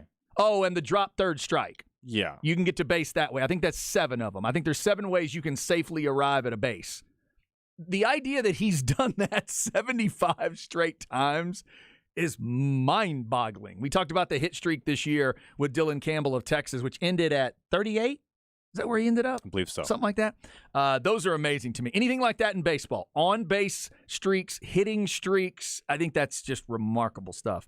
All right, let's get into why today matters. June 27th, we will talk manly and non-manly. Here we go. Why Today Matters, brought to you by Sinus and Snoring Specialist. Get sinus and snoring relief with Dr. Daniel Slaughter at Sinus and Snoring Specialist. 512-601-0303 or sinussnoringent.com. We also have some breaking news coming up here, so stay with us. It's on the high school front, by the way. We were talking earlier about your favorite non-manly movies. I went and saw No Hard Feelings with Jennifer Lawrence. I'm going to add that to my list. We've had a lot of good stuff mentioned today, from Sleepless in Seattle to The Notebook to whatever. But also, since today is National Pineapple Day, I want to know some of your favorite non-manly drinks, because I am a fan of the non-manly drink. That's how I started drinking, and then I found my way to the manly drinks later on. Some would say I've never really found my way to the manly drinks. Sometimes the manliest thing I drink is a margarita on the rocks, but I do get into a lot of beer and different things like that. But, Cam, one of my favorites, especially if I get a little time off, one of my vacation beverages is vodka pineapple juice. Just a nice basic Tito's and pineapple. Love that. Every time I taste pineapple juice, it feels like a vacation. Feels like I'm on a cruise or I'm on a beach or something like that. So, non-manly drinks. What are some of your favorites that you'll admit to having? You got any non-manly drinks you like? Probably like White Claws, High Noon. Yeah. Seltzers. Okay. I've gotten bullied by other men for drinking them. It's like, Yeah. okay, I didn't know this was considered a girly drink, but Yeah. I would probably go there. Not a manly marketed product. That's fair. That is totally fair. If you consider margaritas not manly, then I'm not a man. I'll just say that because I love Marks. The very first time I drank in public, I was in College Station. I walk into the dry bean to have a shot or shooter or whatever it was going to be. The very first thing I ever had in public was called Sex with an Alligator. And it was green, and it was sweet, and it was exactly what you'd think it would be. So that I started on the non-manly. I did not start full in, yeah. Yeah, I didn't start with a shot of whiskey or something like that. So I've been drinking like that a long time. Somebody says Malibu, rum, and pineapple juice. It's a good one. Yeah, rum and pineapple. I'll do that. It says pineapple upside down cake shot. Pineapple juice with vanilla vodka and a splash of grenadine. I'm in. I'm way in on that. Absolutely. Fantastic. Somebody says Mrs. Doubtfire for the non-manly movie. I can see that. It's a non-manly one, yeah. Family story. Well, Sally Field and the girls and the kids and stuff, yeah. See, this whole conversation is making me rethink what is manly movies now. Right. Basically, if there's no gunfire, then it's just not a manly movie. Is that where we're going to? I think it's one of those just like some of the other discussions you could have. I think you know it when you hear it. Okay. You know, not every Arnold Schwarzenegger movie is a manly movie, but most of them are. Not every Sly movie is a manly, but, you know, like Mission Impossible. When you see that trailer, you go, oh, yeah. That's manly. It's designed that way, right? It's designed for me to go, oh, yeah, man, I want to see Cruise. I want to see him running. Let's see him run. Look at him climb up that building. You know he runs. All right, before we get to a couple other things, Cam, you said there's an update here, a little breaking news, high school style. What we got? Miles Coleman, senior at Vandergrift, has just announced his decision to commit to North Texas. Miles, go ahead. Really? Mean Green. So congrats to Miles Coleman. He's a receiver, a very explosive athlete. He was on our all-flex list last year. Great returner for the Vipers. Job, Miles. Big part of their run to the state championship where they were state runners-up this past season. So congrats to Miles. And if you're looking to catch some high school football this season, Vandergrift better be on your list because him and Deuce Adams, ooh, oh boy. I'm interested to see what that offense can do, and the Eli too. The differences with Eli Adams as a part of it, and I love Skoglund, the tight end, big 88. Yes, yeah. That kid's open every play on the seam, every play. And if they're going to take, and then let's go to that offensive line. We had Mark Henry in here yesterday. He showed me some video of Jacob working at offensive line in the spring game. Holy hell! If they put Frazier out there at left tackle and Henry is your left guard, they should be able to protect enough. Everybody might be open. And they're going to give Miles Coleman just even more options because he won't be the only option. Yeah. At times last year, I felt like they tried to get to Miles a little too much sometimes. I think they can vary that offense even more and make it more dangerous. I talked to Miles' parents at a 7-on-7, and they wouldn't tell. I asked, hey, if he was going somewhere now, where would he? They were very good. They kept it to themselves because they knew I was a no-good media member trying to get the information. Shame on you, Chad. No, the Coleman's been very nice to me, so shout out to them. Congratulations, Mom and Dad, and congratulations to Miles Coleman, a North Texas commitment in the class of 24. How about that? A little mean green. Craig Way will be happy. Yeah. Miles Coleman going to his alma mater. Yeah, maybe he'll get into the journalism program as well. There you go. Never know. All right, so as far as the birthdays go today, we do have a Kardashian birthday. I feel like we need to mention of course, these things. She's not my favorite Kardashian, but she certainly is a basketball fan Kardashian. Khloe is 39 years old today. So what's the one that has Tristan Thompson's kid? That's Khloe. Okay. That's today, yes. Tristan, and before that, Lamar Odom. Oh, wow. And one of the wildest stories, I'd forgotten it until I reread it last night. Khloe and Lamar are together. They are getting divorced. Oh, that's right. And Lamar is found at a brothel, passed out, and like they didn't know if he was going to live. So they send him to the hospital. Khloe stops the divorce proceedings so that she is then able to maybe make life and death choices for Lamar.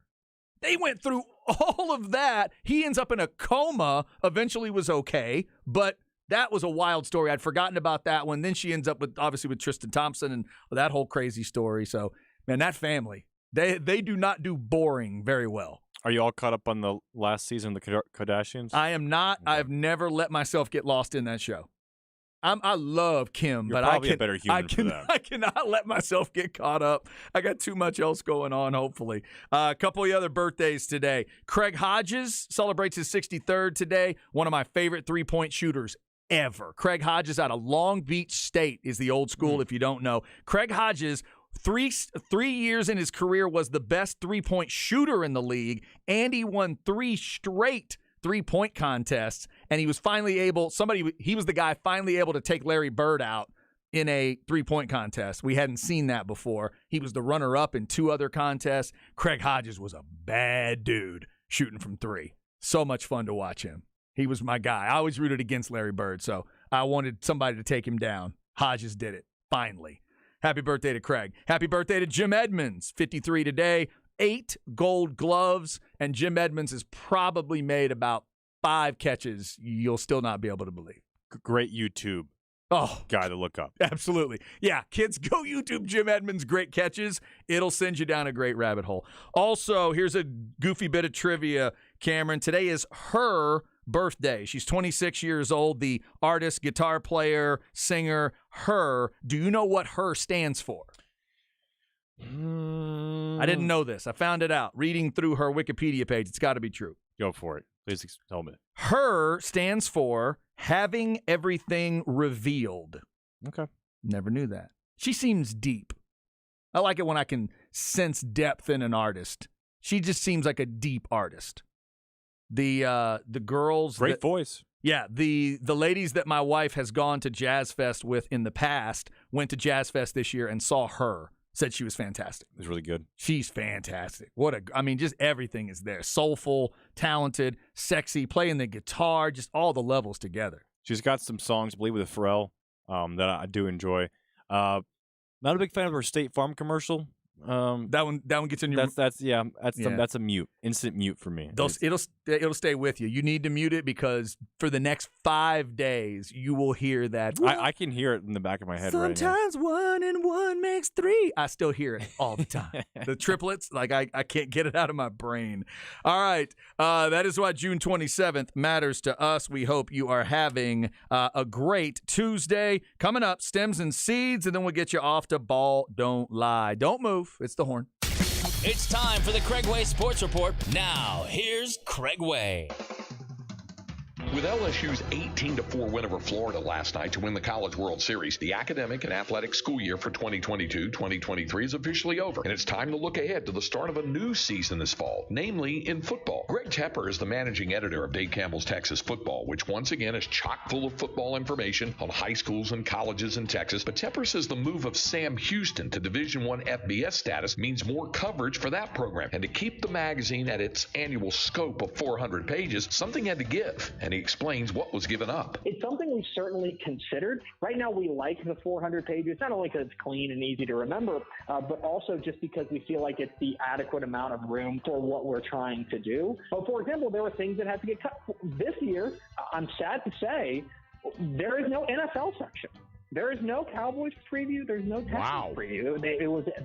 That is you can blame Sam Houston. We had to cut it because kind of in our research, and it was one of the things that our readers kind of value the least in the magazine. So we decided to cut it this year, and it was a conscious effort to make room for other things that we know that our readers are going to desire. So right now we're sitting at 400 pages. I would be remiss to say that's a forever thing, but we like where we're at, and we feel like we've got enough wiggle room to make what we need to happen within those 400 pages. A reminder, you can win a copy of the brand new edition of Dave Campbell's Texas Football Magazine. We're giving away a copy every day on Light the Tower from 10 a.m. to noon on the Horn, 104.9 and AM 1260, as well as online at hornfm.com. And we'll hear more about the new edition of the magazine from Greg Tepper coming your way tomorrow morning in our next report. I'm Craig Way. The Craig Way Sports Report, brought to you by Bud Light. Real Texans are genius. Bud Light salutes you, overly dedicated Texas Longhorn fan. How come? You show up to every UT football, basketball, baseball, volleyball, and ball-related sport there is. Ping pong. Each game, you slather your entire body in burnt orange. Every nook and cranny. Yes, you're brewed in Texas, and so is your Bud Light. Enjoy responsibly. Texas Edition Bud Light beer cans. Anheuser-Busch, Houston, Texas.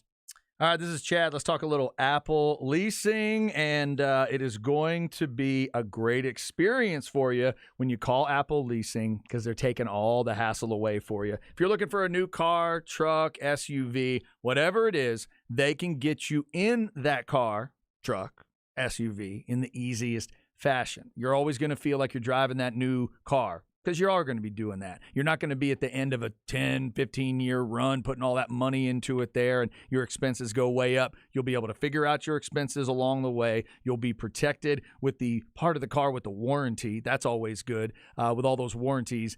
346-9977 is how you get that process started. You call them up, tell them what you're interested in, tell them what you're looking at, the colors, 2-door, 4-door, this pickup, that pickup, this SUV, that SUV. They go out, they find, through all their different contacts, they find a lot of options for you. They'll find all the rebates possible, the different sales, different selections, discounts, incentives. We got 4th of July coming up. There's a lot of different options out there. You would take you a long time to find all of them and go through all of them, sift through everything. Let them do that work for you. They'll bring all those choices back to you. You figure out the easiest and safest way to get a new car because that's what Apple Leasing does for you. You'll sign everything electronically with DocuSign, and then they will deliver right to your driveway. I know for sure because they did that for me, delivered right to my driveway. They'll even drive away your trade-in if that's what you need them to do. Call 346-9977 or check them out online at appleleasing.com. Light the Tower with Craig Way and Jeff Howe. I was bitten by a brown recluse, but I didn't have tens of baby spiders coming out. It was just ooze and pus. So you see, I don't get that lucky. I don't get spiders coming out of my leg. I just get pus. That's one situation, Craig, where you should be happy that pus came out. Can you imagine it would haunt your nightmares for eternity if you had? But the stories you'd have? That ain't worth Baby spiders were born out of my brown recluse spider bite. Out of your hairy kneecap. On the Horn. Texas Truck and Trailers with 2 locations in Leander and Northeast Austin for Central Texans to experience one-stop shopping for all things truck upfitting. Protect your truck with the best accessories from bed covers, camper shells, lift kits, bumpers, hitches, and so much more. And fill all your lawn and landscaping needs with Cub Cadet zero-turn electric and lawn tractor mowers. In Leander on Crystal Falls Parkway and in Northeast Austin, I-35 and Runberg. Call Texas Truck and Trailer at 512-528-6038. That's 528-6038. A veteran-owned family business. How about a little history tour for you? 10,000 years worth to be exact. What is it? Inner Space Caverns, of course. Located in the depths below Georgetown, your guided adventure tour is ready to take you and your family into the living cavern along a well-lit pathway through time and space. Inner Space Cavern. Take the Hidden Passages tour, the Wild Cave tour. No reservations required. Hit innerspacecavern.com for more tours, times, and even a coupon. Inner Space Cavern. Well lit, safe, and really cool. Adventures await. Come explore. Oh, summer's insane. You need relief, and so does your plumbing. Especially your water heater. Hi, it's Rita from my friends at Hambone Plumbing. Well, you know, Rita, flushing and draining that water heater can save you tons of stress and money later on down the line. Amen. And Hambone can help. Plus plumbing repairs and service, new plumbing installations, water heaters, and water softeners. And coming soon, Hambone Plumbing is excited to announce Hambone Septic Pumping. Same great company now offering even more services. So call Hambone 512-388-7030, HambonePlumbing.com. License number M12470. Make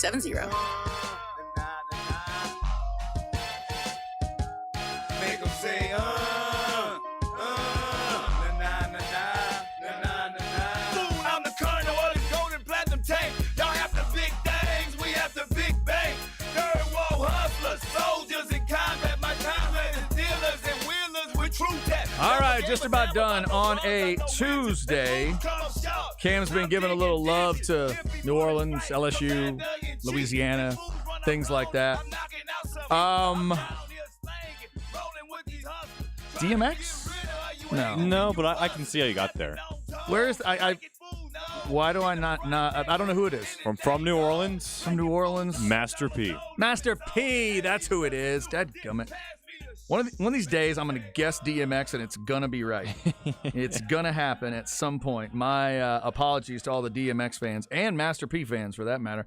Master P, CCR, The Animals, Lil Wayne, Survivor, Lil Elt have all been on the show today. The Jay-Z beat earlier this hour. Thanks to Cameron Parker for all his hard work today. He's hanging with me for the show for most of this week. Jack Farrell's going to be in at the end of the week, filling in for Isaiah. I do appreciate them and their hard work. Isaiah is on his honeymoon this week, so hopefully he's having a great time on a Tuesday in Cancun. If there's ever a way to forget it's a Tuesday, it would be to be in Cancun on your honeymoon. So he's probably having a girly drink too right now. He might be having a girly drink. They got a few of those, don't they, in Cancun? A little bit, some umbrellas in it. Yeah, we asked for your favorite non-manly drink. Somebody said cherry vodka sour.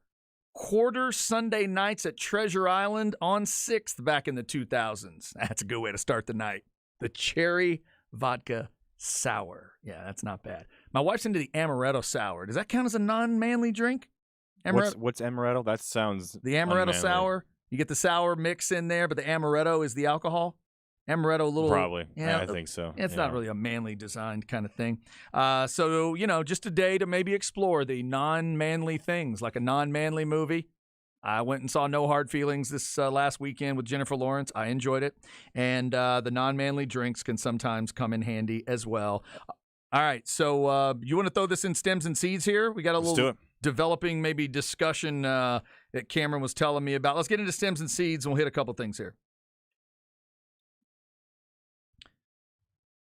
Brought to you by AV Consultations, 255-8678, or go to avconsultations.com. All right, so Cameron, we're coming up on July, obviously, and that is when the new NIL law takes over in Texas. Am I right on that? Yeah. Okay. So in the state of Texas, it does. That was passed by Texas state legislation. Now, this is a report that came by Dan Murphy of ESPN that dropped a little bit earlier today that new NCAA rules conflict with some state laws over NIL deals, and this could directly impact the state of Texas, including the Longhorn Foundation, the 12th Man Foundation. And what the NCAA is saying, this is Stan Wilcox, the NCAA Executive Vice President, that even if state laws allow for some specific type of NIL activities, schools could still be punished by the NCAA. So basically, Chad, this sounds like it's going to turn into a long, long legal battle. Why does the NCAA want to get involved in this way? Back off that far, and now you're going to come in and say you could punish them? Huh? Mm-hmm. What are you doing? Is this taking effect immediately, or is it taking effect July 1st? This is the most NCAA thing ever. This new NCAA guidelines, they could be in effect already, or maybe by the end of the summer. They don't know. Dan Murphy does not know because, you know what? The NCAA does not say anything. We have new rules for this house. When did they start? I don't know. Could be last Thursday. Could be in a month. Could be next year. We have no idea. We're going to keep you guessing. That is a weird way to try to be emphatic and try to act like you're really the authority. You're such a joke. You start in and you start swinging a hammer, and then we realize, oh, wait, that's not a real hammer. It's like back in the day in pro wrestling. If you saw the prop and then you ask yourself, is that a real prop? Or is that like a real prop, or is that a work prop? And then you realize, oh, wait a minute. Like sometimes you'd see a bat or a crowbar, and then you'd realize, oh, my God, it's made of foam. Mm-hmm. Do they know they're using a foam bat? That looks terrible. That's not a real crowbar. What are you doing? That's kind of what this feels like. So specifically in Texas, Chad, this new law passed by Texas allows schools to provide perks to fans who donate to these funds. That includes the Texas One Fund, right? Also includes some of the Texas A&M funds through the 12th Man Foundation, I believe. But in the past few months, they said that they're going to provide priority points to fans who donate to the NIL, through season tickets and requesting away tickets, OU tickets, such as that. And that the fans who donate to these NIL funds, get a better tickets, going to have preferred access to bowl games, postseason events. The NCAA, however, is saying that this violates their rules. Yeah. Wow. So it's all just... And this is affecting Texas and also other states who have passed similar legislation. I believe Oklahoma, Arkansas are also a couple states. So this is going to turn into a big cluster. Yeah, it's going to be a mess. It is going to be an interesting little mess because, a lot of states have taken steps, certain schools, things they put together. I think of Miami right away. I think of Oregon right away. How does that change? USC? I mean, let's look at the three teams Nick Saban named. Who did he talk about? Texas, Texas A&M, and USC. Wonder how those three will react to a story like this. And they'll just fight it in the courts, right? They'll just end up taking the NCAA to court because, hey, our state laws allow us to do this. Well, but we say, I don't care what you say, our state laws, we're going to court. Yeah, that's how this is going to end up. How do you have the power to say what our state law does? Yeah. Ross Bjork, your A&M AD, said today, the state law is going to govern how we do our business.